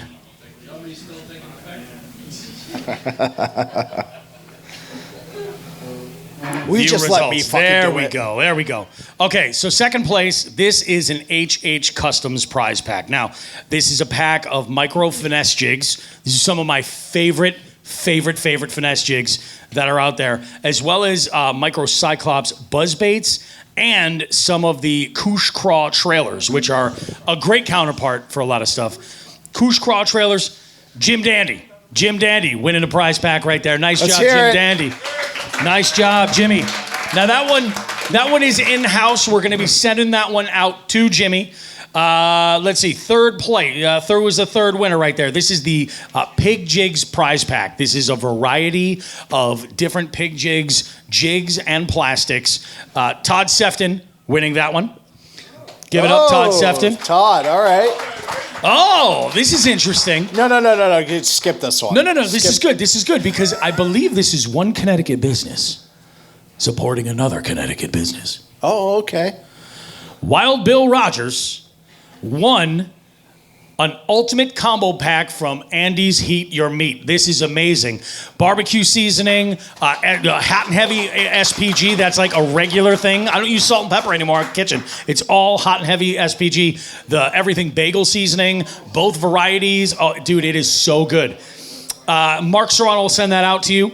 And then the next prize, this one goes out. Oh, this is a really good one. Oh my gosh. Hookset Hoodlums, various apparel items, fancy stuff. Topless Jimmy Jakes. Nice job. Nice job. Winning our Klondike Custom Creations pack right here. These are, what is it, a multi-pack of wire baits, spinner baits, and a couple of different plugs. Klondike Custom Creations, Kevin Mahoney. Nice job. Hey! Kevin Mahoney. Now you got some more. Now, this next one is from Fish or Die. Yes. Taylor put together a little bit of a prize pack. We'll send it out to the winner, and that is Joe Mazzaferro. Joe winning. Nice job, Joe. Oh, man, Bobby's already beaten you for the season. I think that this winner here is absolutely going to love this because this is a really great prize. And again, this one's from Achigan. Okay, if you bleed bronze, man, Achigan is like that's your brand. Lil J, Janelle Orsino, $150 Achigan gift card and 2 packs of custom munchies. Which, for those of you that don't know. A custom munchie, or I should say the munchies are like a mega fluke style bait. Yeah. A lot of versatility. So there's things that you can do that are a whole lot of fun with them and kind of make Not to brag or anything, but Bobby and I got our hands on like some of the first ones ever.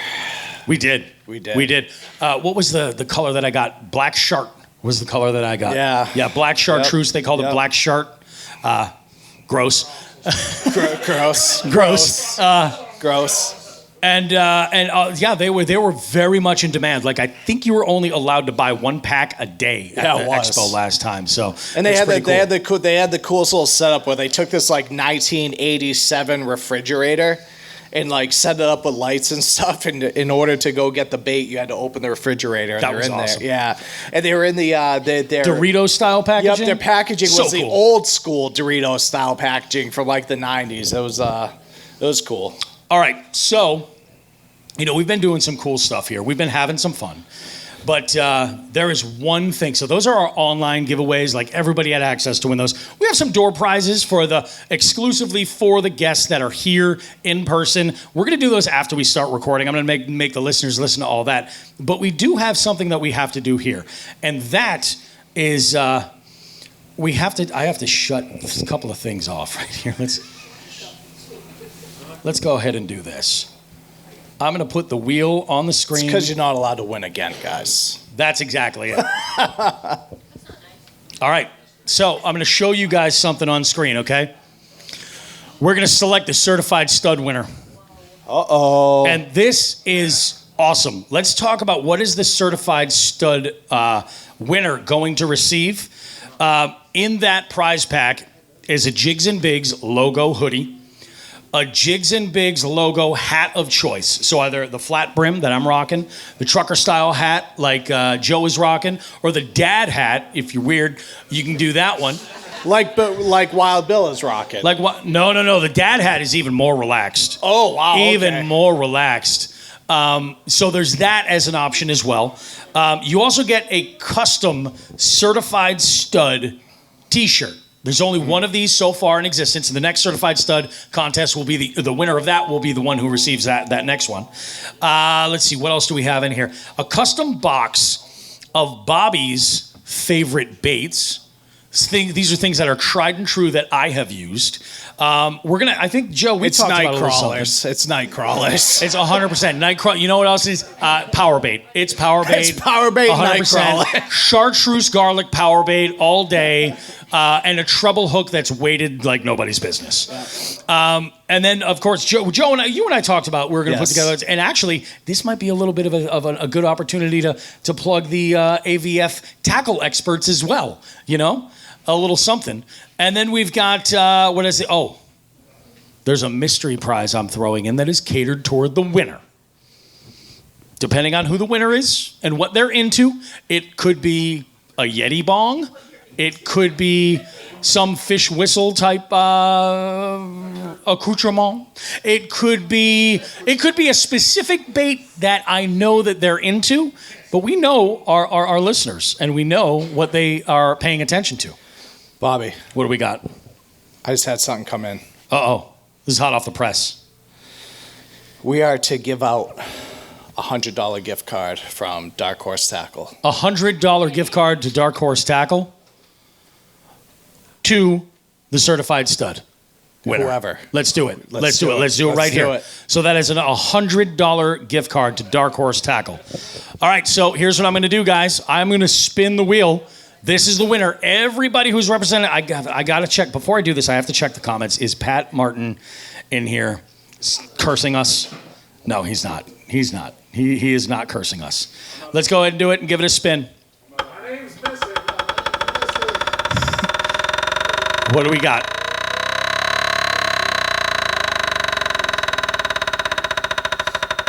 Who's the winner? It's because you didn't submit. Didn't make the cut. Scooby Steve! Scooby Steve! Nice. Oh, okay, this will be good. And you know what's nice? We can deliver this sucker. Alec knows Scooby Steve. You guys have fished together. Yeah. We can deliver this sucker. That's cool. That is cool. And my brain is already going what this custom little prize might be. Scooby Steve's likes bait finesse. Does he? Yep. Okay. We've had some conversations. He's a member of Pig Jig Nation. Okay. Yeah. So, yeah, Scooby Steve, the winner. Nice job, Scooby Steve. So, all of those prizes will be coming your way. All kinds of great stuff. My goodness. Let's go ahead and switch gears again. Go back to this. My goodness. What a fantastic show. What a fantastic show. Not bad. Is there Not anything bad. else that we need to do before we jump into our interview? Because we have Max Lee up next. He's going to round out this episode. Is there anything else that we're forgetting? Folks coming on the boat with us. That is on the door prizes. Okay. Yeah, all we'll right, do that. All right. Yeah.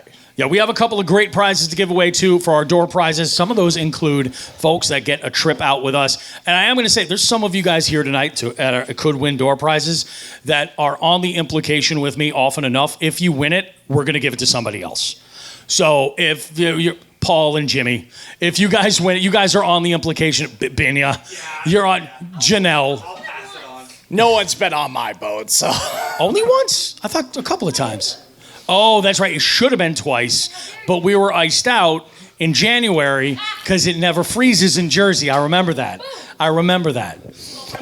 It was part of the plan. All right, so we're going to go ahead and jump into this, and we will see you guys with more Jigs and Bigs following our interview with Max Lee. Hey, thanks so much for coming out. Hope you guys enjoy it. We'll see you guys.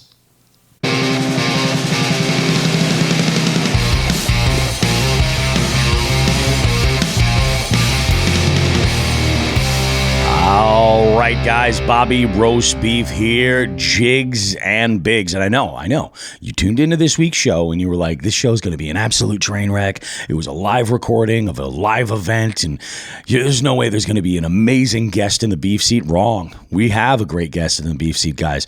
We have, a few weeks ago, you may have remembered, one Mr. Who the fuck is Joe Brown, had given us a headline about an angler out in California who had put an absolute tank in his kayak and fishing very meticulously, picking apart some water, using some modern day technology, and just absolutely caught a beast. And we're talking about Max Lee. Max is with us, and we're going to talk about big fish. And because both Joe is here with me as well, because we both have not only big fish envy, but like weather envy, we're going to have a good conversation today with Max. So Max, welcome to the show, man. How you doing?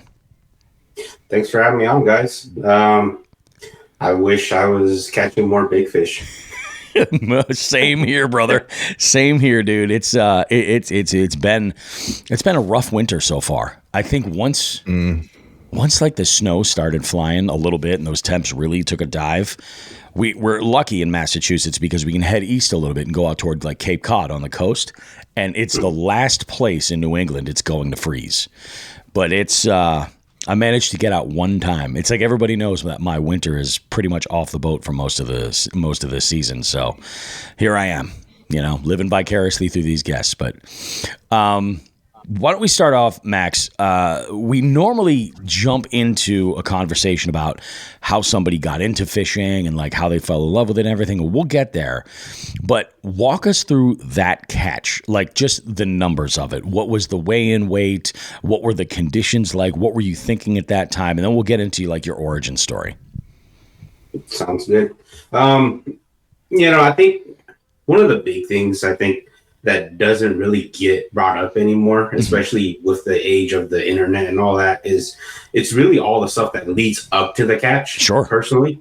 And so for me specifically, I work, I'm just like everybody else, I'm a weekend warrior. I work 5 days a week and I get on the water Saturday and Sunday. And so it just so happened that during the specific time of Thanksgiving, was, you get the whole week off for Thanksgiving. Well, I do at least. And so I spent 7 days looking around the lake, figuring out what the fish were doing, figuring out the fish's mood.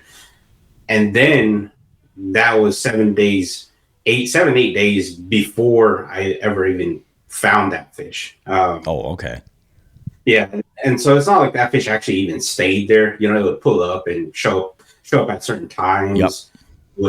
It would pull up, and then sometimes it would be there, sometimes it wouldn't be there.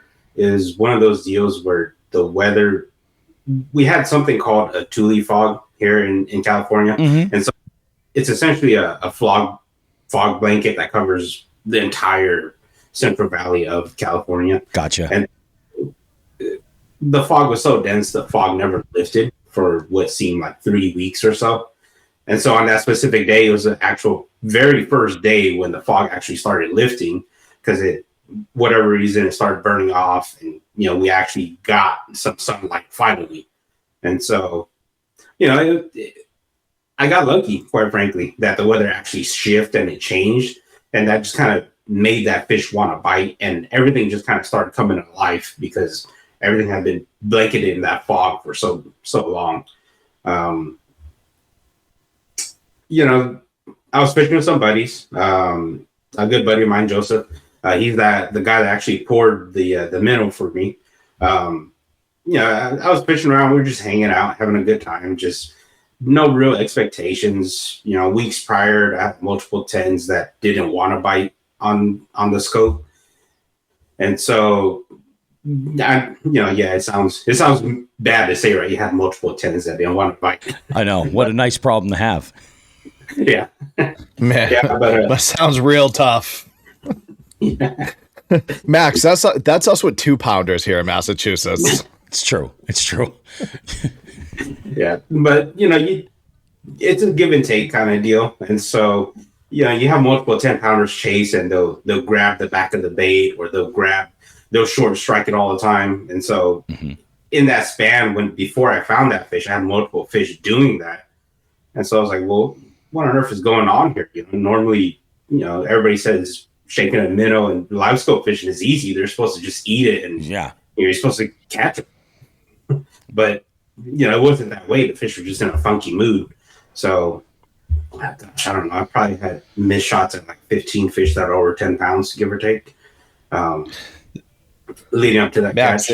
Max, it's funny because we've had so many conversations on the show about about the forward facing and people being like, oh, it's cheating or whatever. And, I've had to tell so many people it actually can be far more frustrating using forward facing sonar because you see how many fish you're actually missing or miss. Yep. That's exactly what it is. They say ignorance is bliss for a reason. Right. Like when you know that they're not there, so I can only imagine, man, when you're seeing these. So, with this fish that what was the exact weight that you brought in? So on the Bubba scale, it was 16 pounds and 1 ounce. I like to round down. All the fish that I do catch, I round down. Yeah.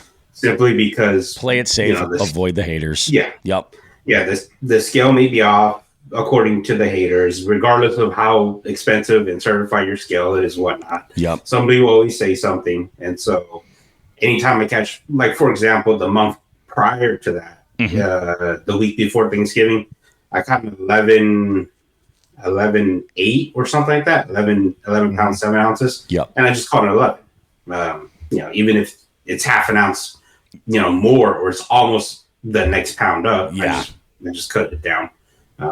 It's safer that way. Oh, absolutely. Absolutely. And they say fish lose weight, if you put them in a live well, and say they get stressed and they start dropping a little bit here and there. So when you weigh it right away, that's as close as it's going to get. So that is just wild. So let's talk about you as an angler. You mentioned before that you had an 11 previously. Let's talk about you as an angler. Like, how did you discover fishing, and where was it in the storyline where the bug kind of bit you? But not only that, like, what type of an angler are you? Like, do you lean toward like a couple of specific techniques or niches that you kind of fall into, that you specialize in? Walk us through the journey. Yeah. For me, it started as a kid. It was actually, I didn't start out bass fishing. I started out fishing the shore, and back in the day, we used to take a bobber and a piece of night crawler, and we would dip rock piles and boulders just for catfish. And so literally you would pitch a bobber down there, and then a catfish would come up there and take the bobber down. To me, I consider it almost like flipping, like in a way, bass fishing for food. Yeah. Yeah, it's very similar to flipping. And so that's where I got my bug into fishing. And then from there, basically, I started dabbling into the bass fishing. Yep. My brother, he bought me my first ever baitcaster. That was, gosh, like 20 some years ago now. I was in middle school.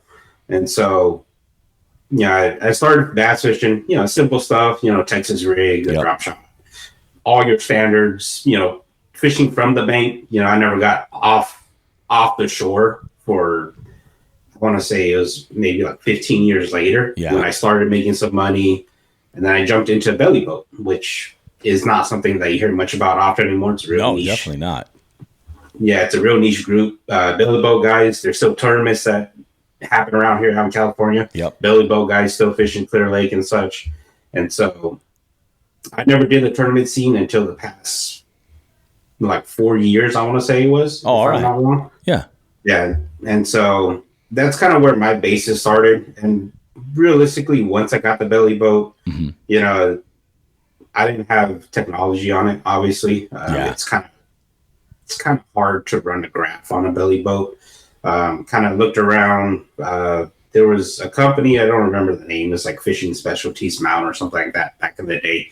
They made a portable fish finder unit so I could put down scan, side scan, what mapping and all that on the belly boat. Yep. And so that's where I started my like real journey into bass fishing, was when I got the belly boat, because it allowed me to, even though I was going slow, and slow to most guys is a kayak slow, but on a belly boat, it's even you can only go as fast as how you kick. So I'm going like a mile an hour. Yeah. Oh, absolutely. And like holding your position is a whole other ball game too. Oh yeah. I mean, I had a ton of fun working out my legs when the wind was only 18 miles an hour. going into the wind. I believe it. For those listeners that don't realize or understand what a belly boat is, a belly boat is like I think there's another term for them, but float tube.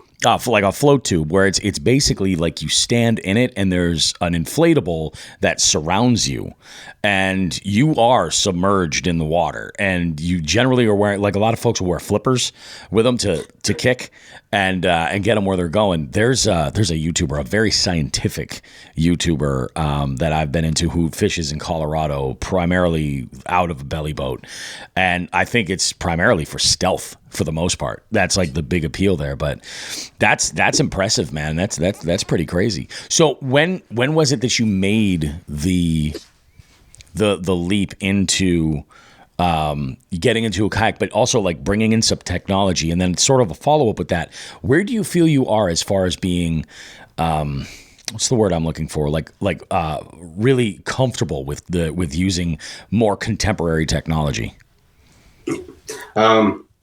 Before we get to that real quick. Okay. I forgot. I didn't answer your other question. I remember 300th episode, man. I'm a little hungover. It's all good. A little slow today. Yeah, you had to ask me what type of angler I am, and I'm more old school than anything. Yeah. I've barely with the technology, I've barely got a good hold on it. Yep. I'm not the most well off person. I work and I pay, and then I use my funds to go fishing. Yeah, of course. So I've only had the technology for, this is my third year, third year. So I'm still relatively new to it. Mm-hmm. I haven't had it since it was out. So, my favorite way to catch them personally is summertime ledge cranking, reaction baits. Yep. Like a trap. I love bouncing a trap on the bottom. That's one of my favorite ways to catch them, because once you rip it up and they hit it, it's just like a jig bite, and they just absolutely destroy it. Yep. And so, old school fishing is really where I like to do it. Sure.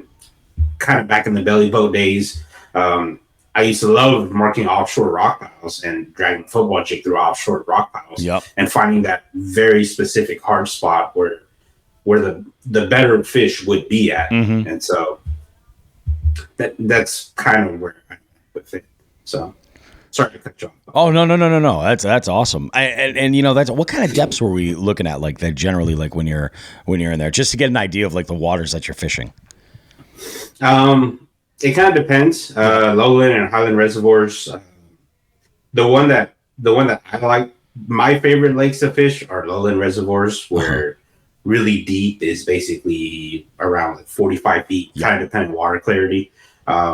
But I mean, I've also fished highland reservoirs where I had to fish down to 100 feet for a spotted bass. It's a whole different animal at that point. Yeah, my strong suit personally is more so the lowland reservoir stuff where featureless lakes. You don't really see much kind of deal. That's what I like to touch. It's so funny too. Like you bring up like featureless lakes, and people either love or hate them. Like they'll look at it from the, oh, I love that idea because there's only so much that they're going to relate to. So if you can find it, then you're in business. Then there are other people who are so spoiled, like myself, who will fish, you know, bodies of water where there's like, oh yeah, we've got a bunch of rocks over here, big piles and humps. And then we'll get to this one area and it's just all grass. So there's this weed edge that kind of weaves around here. And oh, don't forget the stumps that are everywhere. It's just, it is crazy. It's a love or a hate situation, I find, with a lot of people, but that's pretty nuts. So go ahead. Yeah, like for example, I live in California, so the California Delta is right around the corner from me, basically. Yeah. And so anybody that's ever seen the California Delta or fished the California Delta, it's so massive and expansive, and everything looks good that it's overwhelming. And so, definitely. You could fall into that trap where you want to fish it all, you know, and this if you're going to do that, you got to do as efficiently as possible. No, absolutely makes sense, man. Yeah. Why don't we pick off where we were as far as like your relationship with getting into the kayak and like how you started to build with technology and everything. And I love like you mentioned, you're not necessarily fluent with it, you know, and you've been into using forward facing for a few years. And I think that people need to hear that.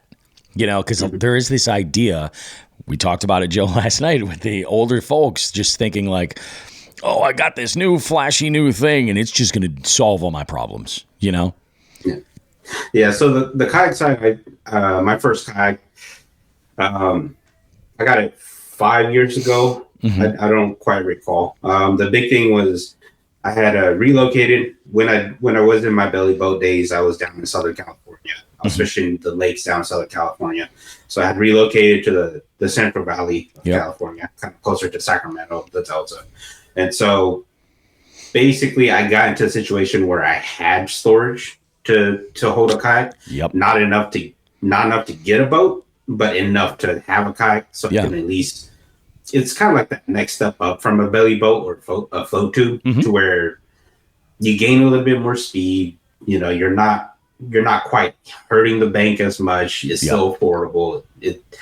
I don't have to pump gas every single time in my John boat in order to get it out on the water. True. You know, it was better for my scenario. That's exactly what it is. Yeah, everybody's story is going to be a little bit different. Of what you know works better for whomever is that's the choice you got to make.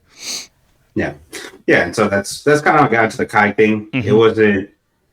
It wasn't because, you know, I saw some sort of influencer and I was like, well, you know, he has a native or he has a Hobie and I want to get into that. And that looks fun. Yeah, I've always loved fishing. It was just what platform works best for me in my situation to get on the water. And so that started. I spent a year just kind of messing around, you know, kind of like, because once you do the change from a float tube to a kayak and you get to expand on more waters and fish more waters, there's also more to learn, you know. Definitely. Yeah. Yeah. From bite windows to additional techniques and patterns to trigger more fish to bite, because you don't have to just drag something all the time, because you're not limited in the water. You can actually fish a bigger section of the lake now. Yep. Exactly. And so, yeah, that kind of leads into the technology too. Is my first year ever really fishing the kayak, I just spent the entire year just using my side scan, whatever I found out on the float tube. And the following year, I entered kayak tournaments. You know, I did relatively well. Not the best, but I did okay. And so from there, I took whatever winnings I did get, and then I bought into the technology. You know, I bought live scope using it.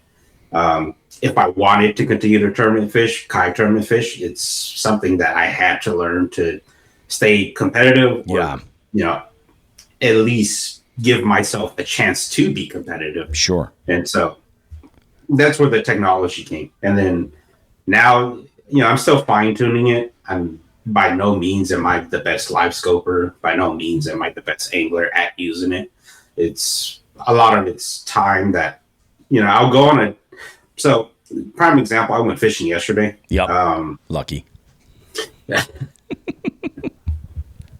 Yeah. I went fishing yesterday. I had 4 for about 18 pounds or something like that. 6 and a 5 and a couple of 2s. It's the big thing is I had a couple of shots at a couple of 10s as well yesterday. Yep. And they didn't want to bite, but there's like little nuances to it, as in, I mean, I'll say it on here. I don't really mind. There's like a certain depth when those fish on live scope, there's certain fish on a certain depth that will eat that day. Yeah. And if you ran around it, it's like pattern fishing in a sense. So if that specific fish that wants to bite is in 15 feet and you give it the right presentation, it's going to eat it every time if you find another fish in that 15-foot suspended isolated. Yeah. And those are the little nuances. You know, I'm chasing ghost fish. And what I mean by ghost fish is the fish that aren't stationary, you don't see a huge bright return on it. Yeah. I'm leading them, and those fish sometimes are actually what you need to do, as in that's the pattern to get bit, because those are the actively feeding fish on that day. Yeah. And so there's a lot of nuances in it that I think a lot of guys aren't saying quite yet, simply because they're trying to, you know, the elites and all that, they're trying to capitalize on the earnings that they can. Oh, definitely. So, no, I can definitely see that, man. What about you, Joe? You have any questions you want to jump in with? Not till I have a question that I want to save for the end. I think it'll be a good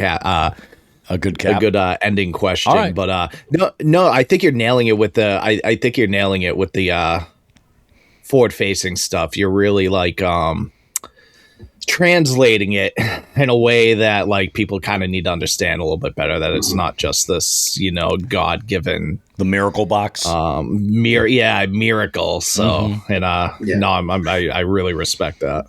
Yeah. And you know, I'll even further extend it, you know, kind of going on a rant here. Sorry, guys. But it all relates to my fishing, because, you know, like yesterday, so the week prior, same lake, same time of fishing, relatively similar weather conditions. The following week, they were on a dark Nico worm, as in they were willing to chase a dark Nico worm. Okay. Whereas this week, they're willing to chase a bigger minnow. And so it's the exact same conditions, but for whatever reasons, you know, those fish, they weren't willing to just, you know, everybody says, go throw a minnow at it and you're going to catch them.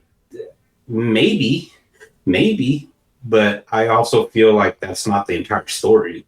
As in there's a lot of nuances to it. Yeah. I think you nailed it when you mentioned a lot of folks forget that, you know, when they think of fish eating a bait, they're just like, oh, it's reactionary. It's this, but they're wild animals. Like, they have a mood, you know, whether they're on, you know, to feed at that moment. Like, I think that a lot of folks don't consider that. Like, oh, what are these fish actually looking for? Like, what is it? And I think pattern is what it's all about, you know?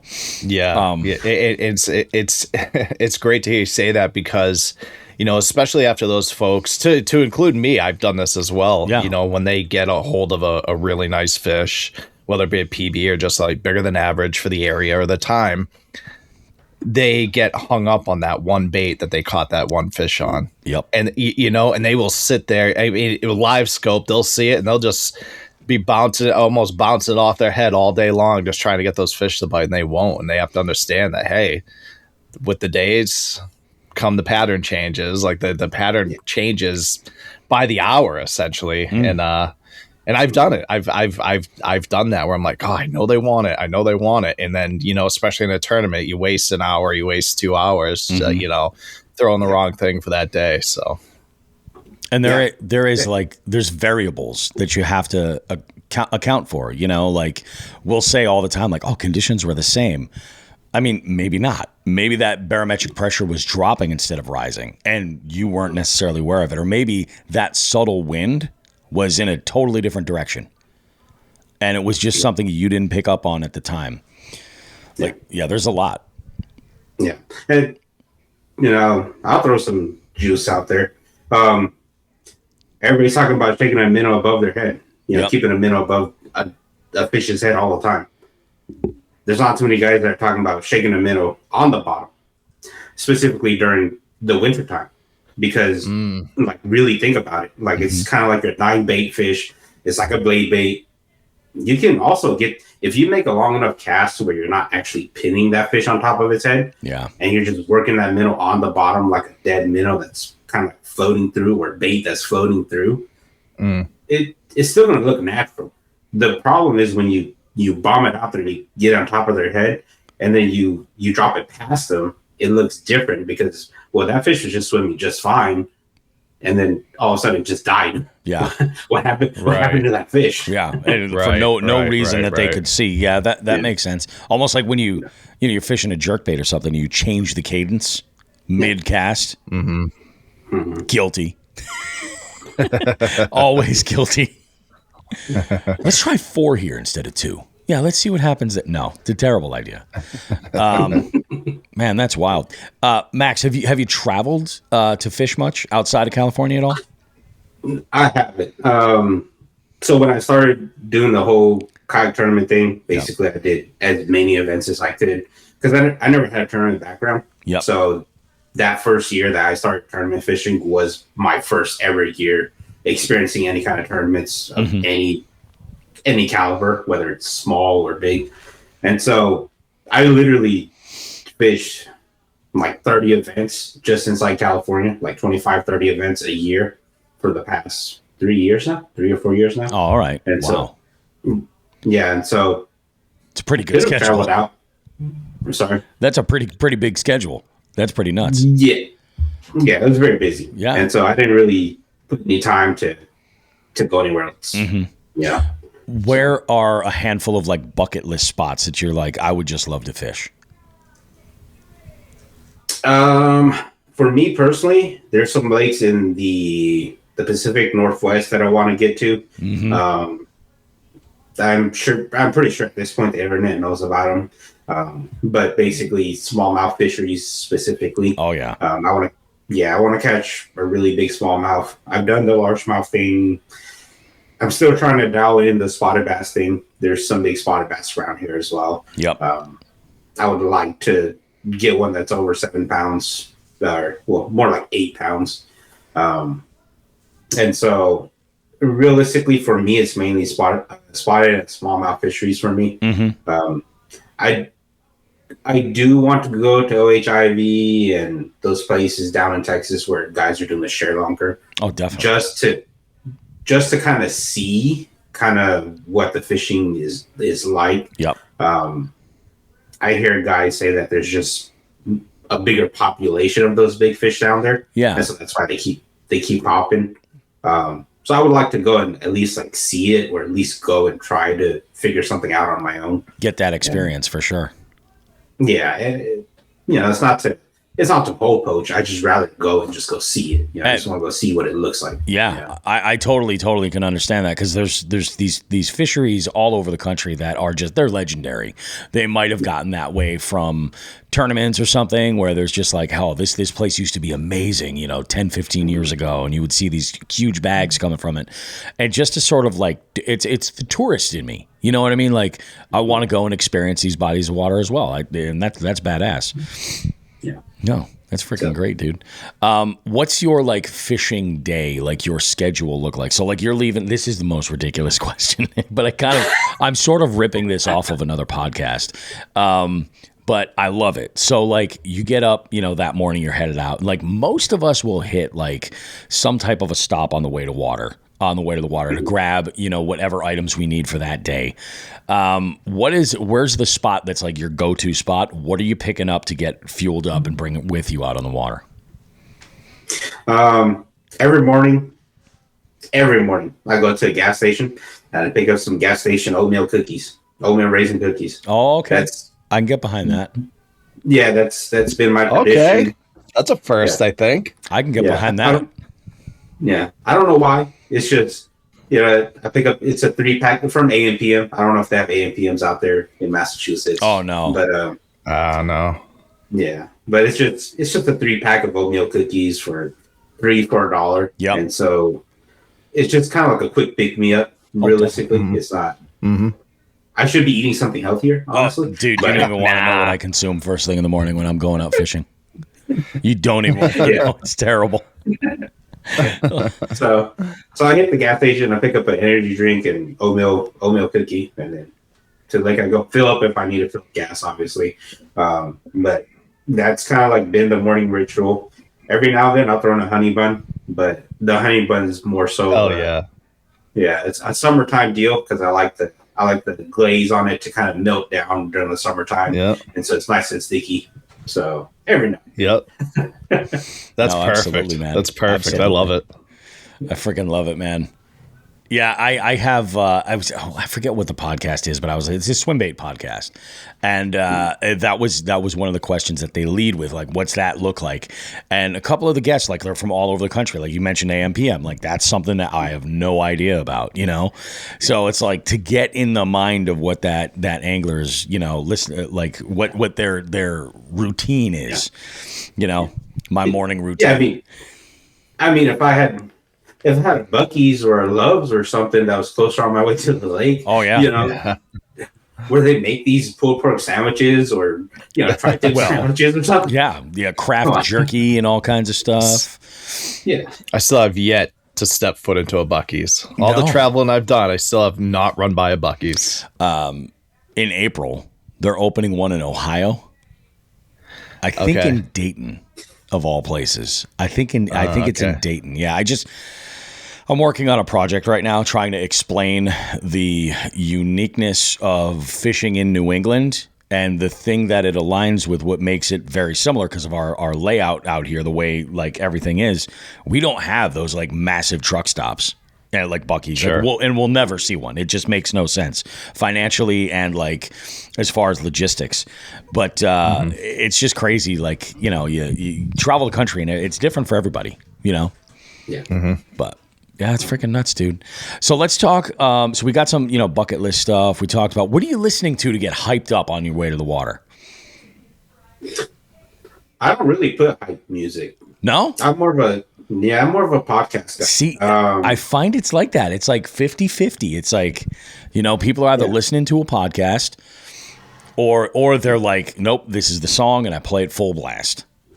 Yeah. Mm-hmm. So typically I'll jump on the road and I'll throw on some sort of, any kind of comedy podcast, whether it's, whether it's, Your Mom's House, Theo, Joe Rogan every now and then. The only time I listen to Joe Rogan is if he has a guest that is UFO specific. Oh, okay. And so I'll listen. Okay. Yeah. I'll listen to those UFO episodes. I'm not a big UFO believer, but I just, I like to listen. Just kind of, it intrigues me. It keeps me awake. I'm kind of on the same level, Max. I call myself an active skeptic. It's a great term. Like, I'm not saying I believe it, but I educate myself to because it makes me very curious and it heightens my curiosity. Yeah. Exactly. Have you ever experienced anything on the water that was like you couldn't explain? Like that you may have been like a UFO type situation? We've had a couple of people on who have shared some stories. One was a former co-host of the show. Yeah. Yep. I never had. The only really freaky thing I've ever experienced was a rattlesnake that stuck its head up 3 foot above the water swimming across the lake. That's about it. Yeah. But that's not UFO thing. No, that's just nature. Yeah, no, thank you. My God. So, fishing in California. We've talked to folks that fish in down south Florida, Louisiana, parts of Texas, areas like where they've got gators and things like that. Up here, the worst thing we really have to deal with that's kind of gross, depending on where you are in the water, are like sea lampreys. That'll come up through some of the rivers. Have you ever seen one of these things? I have not. Oh my God. It is nightmare fuel. Nightmare fuel, Max. They're terrible. They look like aliens. They have a round mouth with a bunch of teeth that go in a circle, and it is frightening. We have every once in a while, and you'll see them. Some of them will be like 2-3 feet long, and they get up in the river systems and they just like zip right by it, and they just skeeve me the hell out. But is there anything out your way where you're like, yeah, this is the questionable thing to come across in the water? Snake for sure. Snakes, yeah. For me, yeah. For me, same. it's just snakes. Just because I'm in a kayak. Yeah. Oh, dude, 100%. Yeah. And I don't know if these videos are AI, but I've seen some where there's like somebody will be fishing out of a kayak and right out of one of the scupper holes, bloop, some pops up, and I'm like, because I'm one of those guys in my kayak, all the plugs are out. Like you know what I mean? Like I'm not trying to keep that interior dry at all. Yeah. Like I want whatever water that I get in there to be able to flow out as quickly as possible. Mm-hmm. But I don't know about that. You know? Yeah. Yeah, because my biggest thing is just snakes. Just because, we're in a kayak and I can't exactly turn on a big motor and run. And take off. Yeah, exactly. You're like, what am I going to do? And so I'm just worried more so the fact that, it's got time on board, and then it's also a small space where I can't run to the back of the boat or to the front of the boat in order to flick it out. Yeah, you got to handle the situation, which is rough. Yeah. So besides that, it's nothing too big. I mean, every now and then, on the Highland reservoirs, every now and then we see bears that kind of swim across, deer swim across. Very natural things. It's yeah, absolutely. Yeah, nothing abnormal. Yeah. Do you guys have beavers out that way? Many? We do have some beavers. Yeah. Not too many though. Are they aggressive? Kind of, sort of. Not really though. Like every spring, even on my local lake, every now and then there'll be a beaver that gets in, and every now and then, if you look in the back of the spawning bays, you'll see it slapping its tail. Yeah, that's usually about as aggressive as they get. But man, I'll tell you, we have them all over the place around here, and if I'm especially in the kayak, because you won't hear them. And then if they're behind you and they slap their tail, oh my God, I've almost jumped out of my seat so many times. I'm like, would you? And like, because it'll be, I'll just be chucking a buzzbait, or because it's usually about that time where it just starts getting dark, and I'm like, you son of a bitch. Yeah. Well, they know. You bring up a great point. Sea lions. Sea lions on the California Delta. I've heard. Yes, it's a problem. Yeah. Yeah. That completely blew past my mind.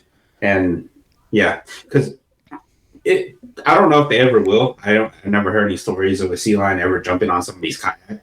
But if a sea lion did jump on somebody's kayak, it's gonna capsize their kayak. Yeah. They're large, and like I've heard stories where like somebody will be reeling in a fish, and it's like just chasing that fish. Yeah. That sucks. That absolutely sucks. So I guess I don't know much about this, Max. So do they will swim up into the fresh water? Yeah. No kidding. I did not know that. Yeah, they swim a very, very far ways to basically just eat. Interesting. is what it is. Yeah, it seems like as the years progress, it seems like the sea lions will kind of relocate depending on where the mass of food is on the delta. So, there's resident sea lions that just stay in a certain area, and then there's certain areas where you'll see more sea lions, and typically that's kind of like where all the fish are. No, that makes sense. That's crazy. Yeah, so it's kind of like us when we follow the birds. You guys got to follow the sea lions. Yeah. But the problem with following sea lions is the sea lions spook all the fish, and the fish don't want to bite. Oh, yeah. Oh, okay. All right. That's fair. Yeah. Okay. That's no good. That's no good. So if you see one, get away from it. You might catch something. You might cross paths with that school. Yeah. See, we're dropping some tips right here. Yeah, West Coast fishing is definitely something that's on my radar sooner rather than later. It's just, to drive all the way out there with the boat, it would eat up so much time. So I got to figure out a way to make it happen though. Because Dave Urquhart, I've been talking with Dave, and he keeps saying, he's like, when, not if, but when you guys come out and fish on the West Coast, he's like, I've got a whole plan of attack. Like, it's all going down. So that'll be badass. In my opinion, I'm pretty sure everybody knows this, but Clear Lake Clear Lake is a must go to right now. Yep. It's on one of those really good cycles, and quite frankly, it's the best place to be if you just want to have a great day of fishing. Yeah. As with fishing, obviously, right? Fishing's always tough depending on the time of the year and whatnot. But once you take away that tough time of fishing, it's really hard to beat Clear Lake now. Yeah. They had a tournament where they had like 98 pounds for 3 days. Okay. All right. Yeah. So I can't even imagine, man. I can't even imagine. Yeah. That's a freaking deal. So one of the things, Max, we talked about in this episode, actually, we talked about 20, goals for 2026, because we're, I think I calculated roughly about like 50 to 55 days until really everybody's going to be hitting the water hard in the Northeast. And, 2026 on the calendar, already here, like you were just out on the water yesterday. But what are some things over the next year that you specifically want to focus on and tighten up and work on throughout to kind of improve your skill set or pick up a new, maybe a new technique or something like that? 2026, it's going to mainly be a spotted bass fishing kind of deal for me. I've had my fair share of largemouth. I'll still go and revisit my largemouth areas every now and then. Sure. But realistically, I want to get that bigger spotted bass, kind of figure out what the spotted bass do, simply because they are still bass, but they act completely different. Yep. And so me personally, I don't go out and ask guys what's going on and what, I don't talk to my other fellow other anglers to figure out what's going on. I like to just go see and then go figure it out myself. Yeah. With or without live scope, with or without the technology. I like to just go and be there and take it all in and then learn from it, or maybe don't learn from it, right? That's one of the big ticket things. Beyond that, I would really need to work on my big swim bait deal. I caught a 13 on a 9.5 inch swim bait. Yep. But I by no means have it dialed. There's guys that are really good with it and they really know what they're doing with it. Oh yeah. I'm nowhere near there. Yeah. It's funny because we just, in this episode, I said it myself, like glide baits specifically with me. And I've been lucky because I've got, some, 7, 8, 9-inch glides for like the larger platform, but I've got a handful that are conventional side. And even I fish a lot with bait finesse. So I've even got some micro glides. So regardless of the size profile, I've got the arsenal of stuff. It's just that technique. And this year, what I'll be doing is taking an hour every single trip and then kind of choosing a glide based on whatever pattern I've got and give it an hour to get on some fish with it. Yeah. Specifically for me, I'm not a big glide bait guy. I still firmly believe, kind of like what Butch Brown says. Butch Brown says the biggest bass that you'll probably ever catch is on a soft swimmer. And and it's also the most natural. Yeah. That's the thing. And water clarity has a huge part to play in that. Oh, yeah. Yep. Very much so. And so that's where my happy space is. I get the glide thing. I understand the draw and all that. But for me, I'm more of a natural present the bait kind of guy. So I really want to figure out, your those thin bites and your really big soft swimmers, boot tail swimmers. Oh, yeah. Yeah. Throw them out deep and then just like move them right along the bottom. Yep. Yeah, 100%. Yeah. And the thing with that too is you really do need a lot of time to weigh it. Because some of the things I am noticing is if you get it weighed properly, you can essentially get it to swim on the bottom instead of bumping the bottom. Yes. And so that's where I'm lacking. I don't have that area figured out. Gotcha. It's a good goal though. It's definitely, put some time into it, and let's be honest. They perform, I say that I'm one of these people that's like everything catches fish. Like if you have confidence in that technique, you got to just go for it. You know what I mean? It never hurts to pick something new up, obviously, but like, you got to fish the way that you like to fish. Yeah, no, I agree. I'm of the same opinion. a lot of guys are too worried about what's the hot bait, whereas everything works. It's just how do you apply it is how you catch those fish. It's not really what bait. Because I mean, I caught a 9-pounder on that pink fuzzy dice. So yeah, that's insane. You know? That's insane, man. So crazy. Yeah. I can only freaking imagine. We I was actually, this is ideal because just within the last couple of months, there's been a little bit of hubbub about the Massachusetts state record largemouth. We had a guy locally do a little bit of research, really kind of killing it, Mark Burgess, and he had. So the background of this is for 50. It was 1975. This record was set. It was a 15-pound, 8-ounce largemouth out of a small kettle pond in the eastern part of Massachusetts, out on that Cape Cod area. And there is a lot of people said there's no way. But the thing that makes those fisheries so unique is that they have a herring run. So there's this spread of bait that will come in that the fish further west in the state will never see. So there is a totally different forage, and the fact that out there you don't have the freeze cycle the way we do further west. So you have a couple of different elements that are there that make you kind of scratch your head. Like, is it possible that there could be fish of this size? But nobody's ever broken that. You know, there's been some that have been close.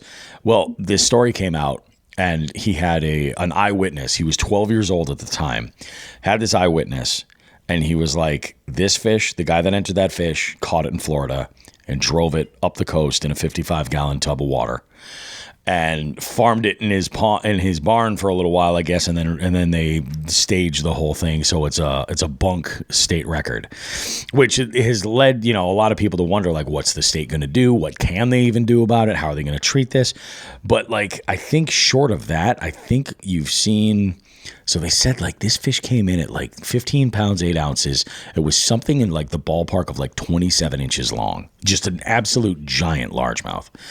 And I think most of the other records, or at least the ones that I've seen, have been in the 25-inch window, something like that. But it, you know, we're looking for big fish. Can you give any tips? Like, I specifically am going out to these ponds in this area, and I'm just like, I want to put myself in the right spot, and I want to, you know, my thought is I'm going to take and look at the forage and try and be as natural as I can and try and emulate it the best way possible, figure out where I can find these fish, and hopefully, you know, a double digit. You know, I'm not even being picky. I'm throwing it out there like I'm looking to break the state record, but what would that take now? Do you have any tips for folks that are looking to catch a giant, like that they can do in preparation, but in advance of going out, and then some things that they can take out on the water with them is like just information or knowledge? That was a tough one, simply because I know. I'll be dead honest, because I live in California. That's a tough one for me to answer. Yeah. You know, it's, you know, I get it. There's certain lakes that do have, you know, you have better chances of catching a big fish. Oh, and sure. That's kind of why it's tough for me to answer specifically, because quite frankly, in California, you could pick just about any pond or lake, and odds are there's a 10-pounder swim in it. Yeah. And so it's kind of hard for me to answer. But realistically, I think it just kind of goes back to the way I feel about it is if you have a body of water that you can catch a lot of good fish, and by good fish, I mean like your 4s and 5-pounders kind of range. If there's too many 4 and 5-pounders, there may not be a really big one.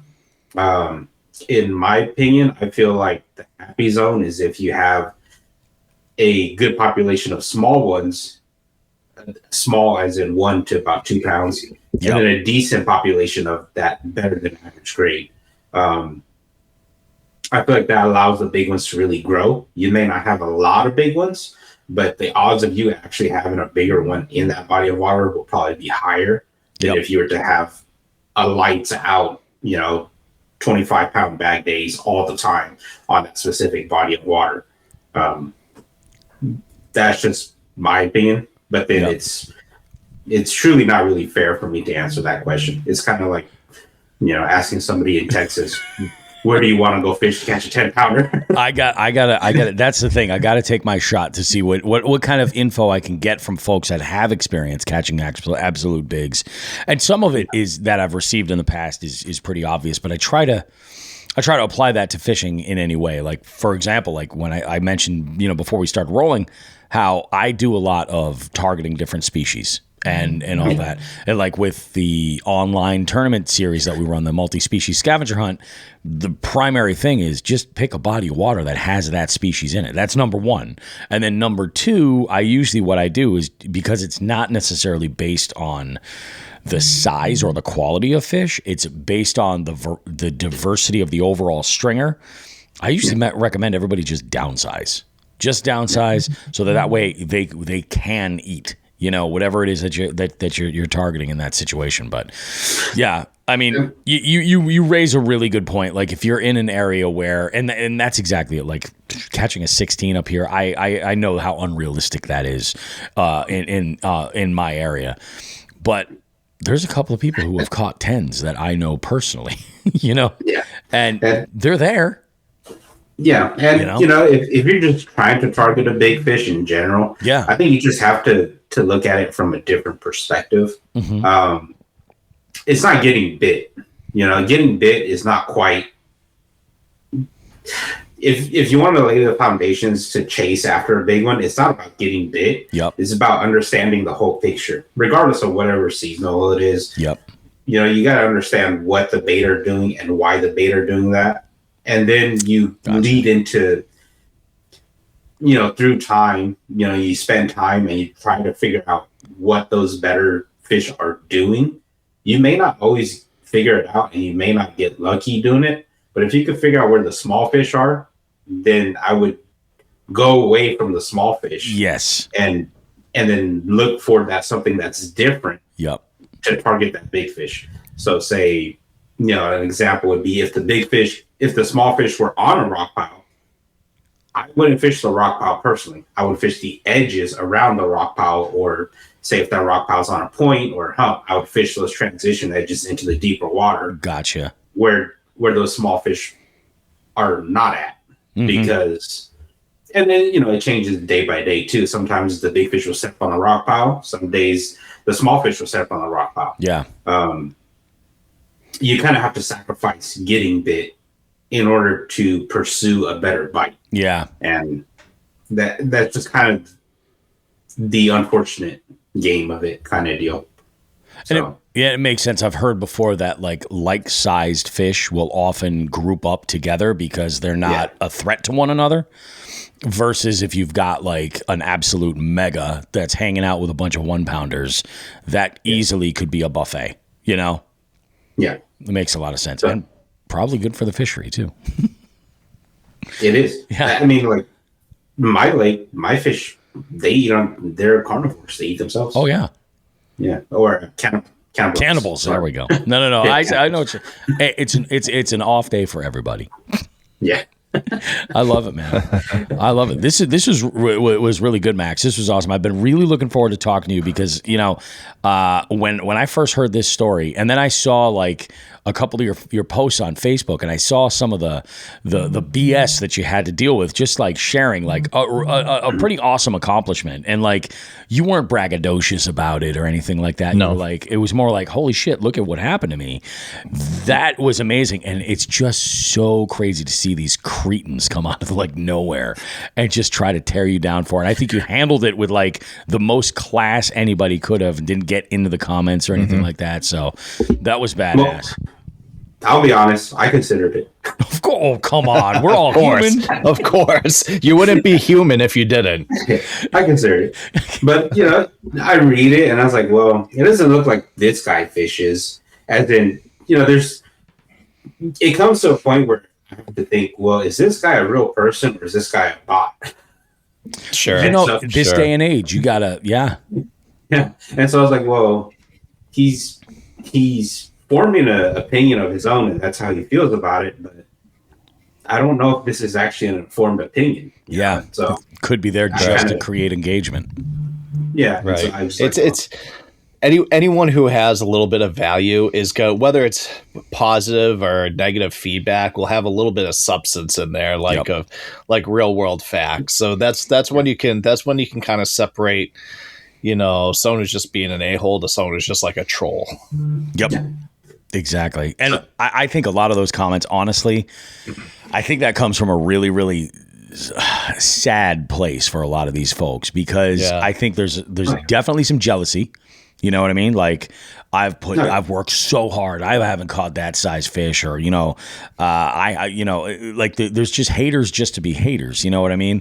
Mm-hmm. And so I always try to like take that into consideration. I remember I was fishing with my buddy Paul, and Paul and I are very different anglers, but we kind of learned how to bass fish together.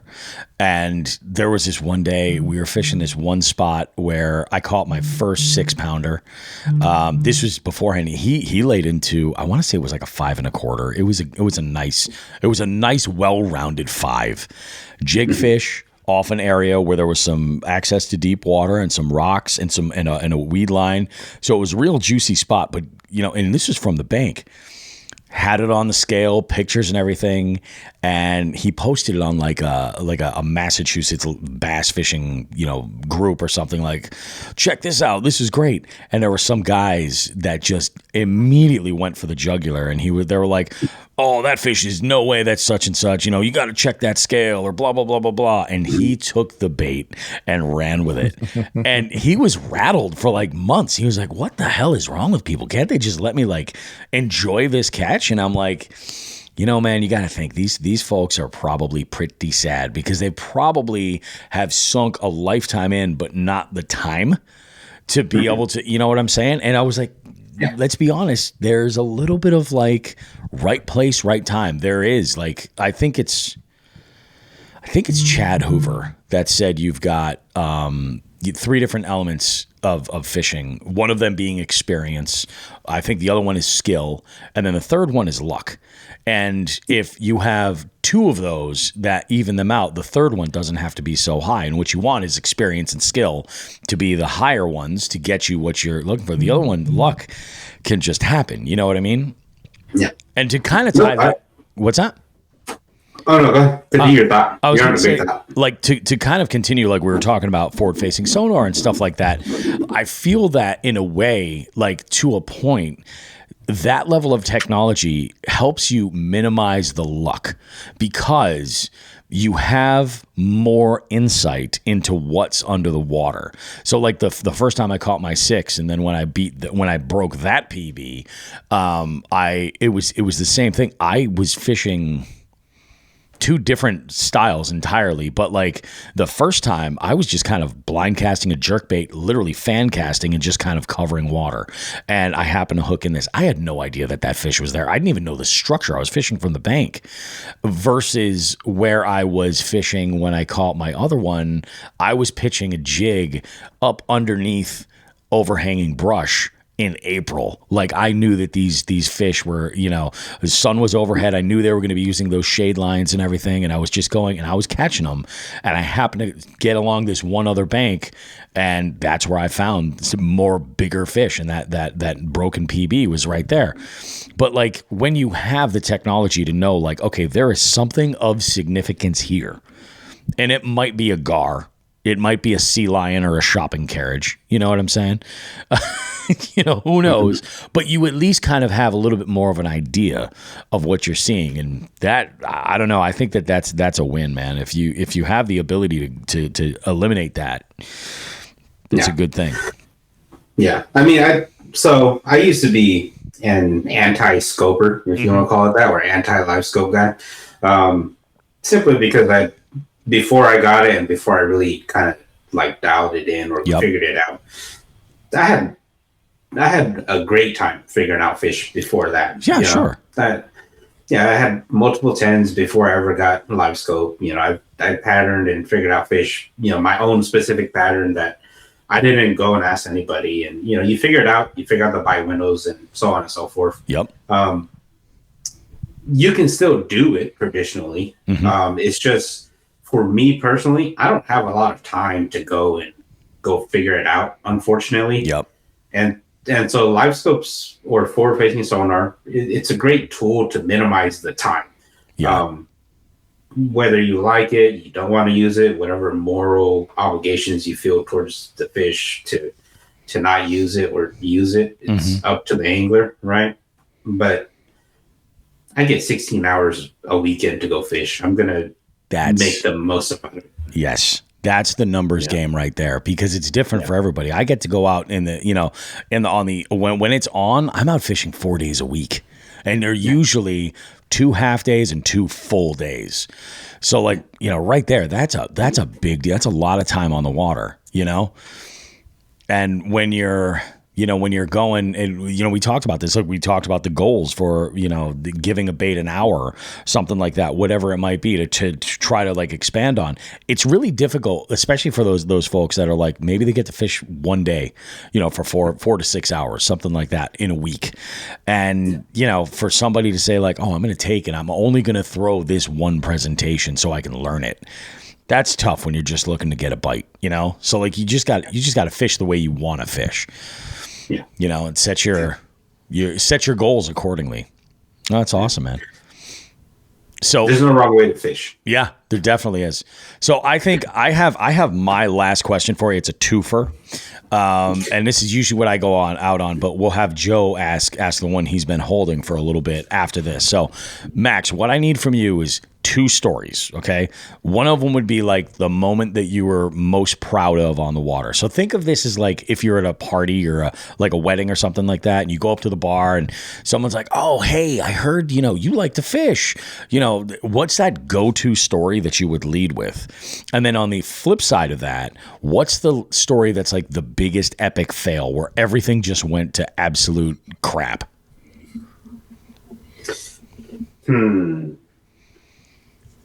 I think for me, the biggest thing is tournament mornings.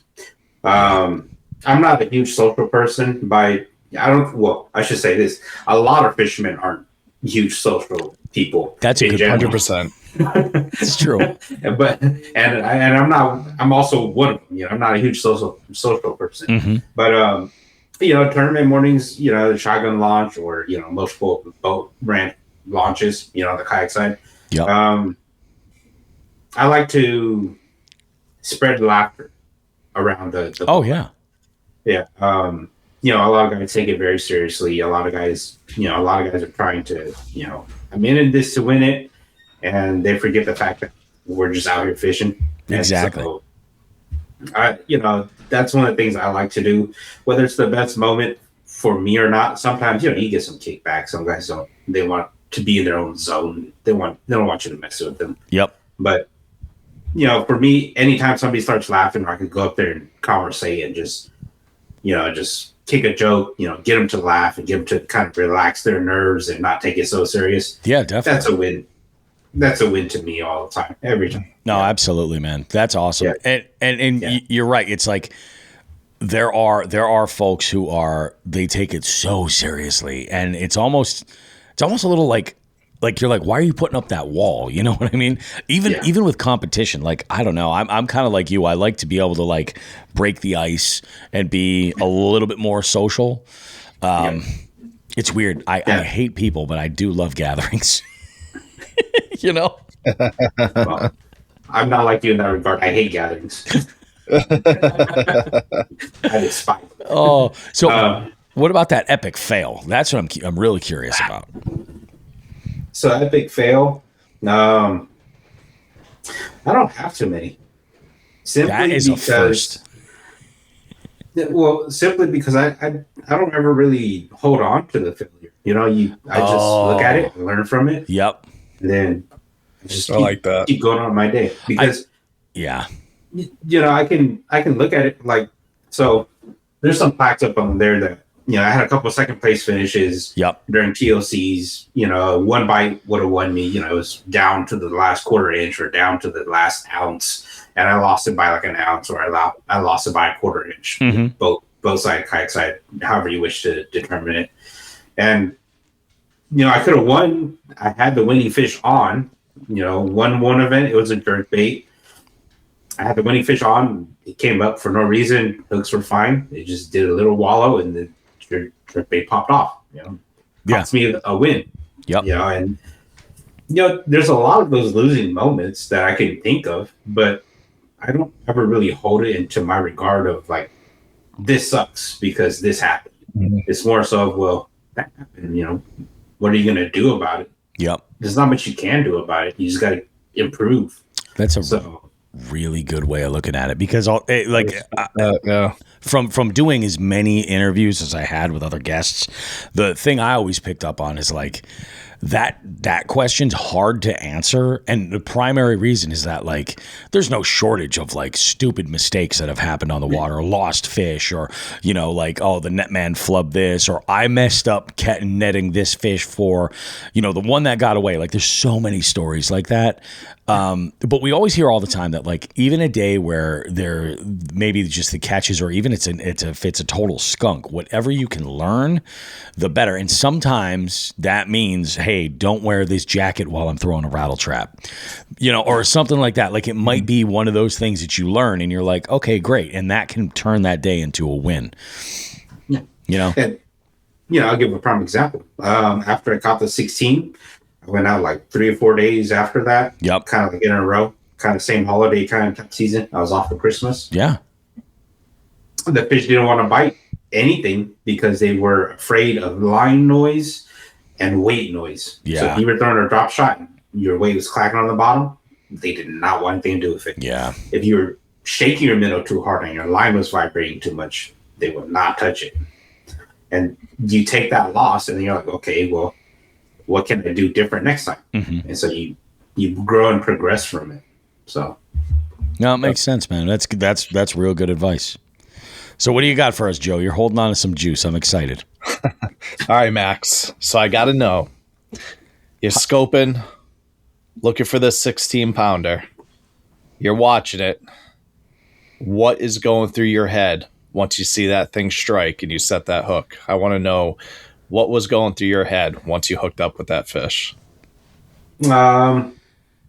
So first thing was catfish. That was the first thing. Yeah. Okay. Okay. Yeah, very simply because, I knew it wasn't a catfish, but sometimes catfish do weird things that you can't explain. And so first thought was catfish. I thought immediately, I was like, well, this doesn't feel like a bass because it didn't do the depth roll a catfish normally does. Yep. It doesn't do those head shakes that a catfish normally would, but it was just heavy like a catfish. Just the weight felt like a catfish. And then after that, it was just kind of like, well, regardless of what it is, I'm going to play it out. Whether it's a catfish, whether it's a bass, I'm going to play it out. I'm just going to work on, focus on my mechanics, make sure my line's tight, loosen the drag if I need to, play the fish out. If it needs to dive, loosen the drag, play it out. And the very second I saw it come up and wallow or breach water, however you wish to call it, it was just too big. It never made it out of the water, but just kind of just kicked its head out of the water a little bit. I was like, okay, that's a 10-pounder. I've caught enough 10-pounders to know that, well, this is probably a 10-pounder. Yeah. I didn't see the girth on it. I didn't know how long it was because I just seen its head. And so I was like, okay, well, here's a 10. Make sure to do everything that you need to do to land this fish. For sure. Right. And so the rest of it's pretty much history. It's just kind of standard, normal operating procedure. Just play the fish out, land the fish. Cool story maybe for some guys. Maybe some guys may hate me for it. I don't use a net. Every single fish that I've caught that's over 10 pounds has been without a net. Oh, wow. So I lean over to the side, kind of lip them. So it's something I do so that I'm on a heightened focus to maintain how I fight the fish. So I don't rush fighting the fish in, and I don't make any dumb mistakes. Is why I do it without a net. Gotcha. Because if you fish with a net, right, you tend to think, well, I have a net, I just need to get it into the net. It's my safety cap. And so you're going to reach for the net faster, or you're going to do something weird, and then you're going to mess up and lose slack in the fight in some way, somehow. Yeah. That's just Really? So you my don't philosophy. you don't even use the net like in a tournament, like when you're like to even hold that fish in the water to make sure your pictures are good or anything like that. Like Nope. no open Not at mouths or all. anything. Really? Oh, all right. No, Man. Yeah, it's. I don't recommend it, right? Obviously, if you use a net, honestly, if you can use a net, use a net. It's just, if it's a 3-pounder or 4-pounder, I'm boat flipping it. If it's anything over 4 or 5 kind of ish, I'm taking my time when I'm landing it. Oh yeah, and I mean, the bigger the fish, generally, like by the time you get them to the boat, the fight's gone. They don't. That's like you. It's just a matter of holding them. But that's a skill, man. I've been doing CPR for a little while now, and I'm like, that's the one thing, the one tip I always have for everybody, like especially from a small vessel. Like even when I do CPR and I'm in my boat, after I take those pictures, that fish goes in my live well. And it stays there until I know that picture's good. Then I do a release. But it's like, it's just a matter of like, balancing it. But I think that's impressive, man. It's fucking crazy. Yeah. So like, the picture deal, if I also fish with a different mentality than others. I don't, regardless of how tough fishing is, I'll just say, okay, well, I can get a good picture of that 18-incher. Yep. I'm just going to go catch another one. Yeah. I don't think about it for too long, even if it does hurt my tournament finish or whatnot. Gotcha. I just keep going. There's plenty of time to catch another fish. Don't think about it for too long because it's just going to hurt your fishing for the day. Yeah. So that good. Makes That's my sense, man. process. Makes sense. Well, Max, this was absolutely awesome, dude. If you care to, if you have anybody that you're working with, like sponsor wise or anything like that, feel free to shout them out. Let people know where they can find you on social media. If they have questions about kayak fishing or live scope or any of that stuff that we talked about today, how they can reach out and get in touch with you. Yeah. So due to the powers of the fish, I think honestly, if anybody wants to reach out to me, I'm on Facebook a lot. Instagram, not so much. I'm normally on Facebook. But if anybody wishes to find me, you could Google me now. That's true. I like that. Yeah. So, I don't like to brag, but it's kind of what it is. No, yeah, absolutely. Like you get Wired to Fish runs your name, and then it's like, okay. Yeah, you know what I mean? Yeah. It's a short list of people that have that they can say like, oh yeah, I've been on the Wired to Fish website. Yeah. Not for something nefarious. Yeah, so I don't have a social media tag. I don't know what my social media tag is, but if you Googled me, just put up my name, Max Lee, and fishing. Yep. My Facebook should pop up. The catch, they go pretty viral, so that's awesome. Won't be too hard to. Yeah, it won't be hard to find me. Feel free to reach out to me. There's probably less people that actually reach out to me and ask me about fishing than there are people that don't reach out to me. So yeah. Feel free to talk to me. Just talk. No, it's awesome, man. Well, thank you, Max. I appreciate you being on the show, dude. And this is absolutely one hell of a show to be on right here. It's kind of a monumental one for the show, but this is really cool. If it's okay, I'm going to use that picture of you holding that behemoth as the artwork on here, and I think just because people have to see this thing, it's just huge. Yeah. And feel free. If you need a better crop photo of it. If it gets compressed or anything, let me know. I'll send you a better photo. Yeah. Awesome, man. Definitely. Sounds good.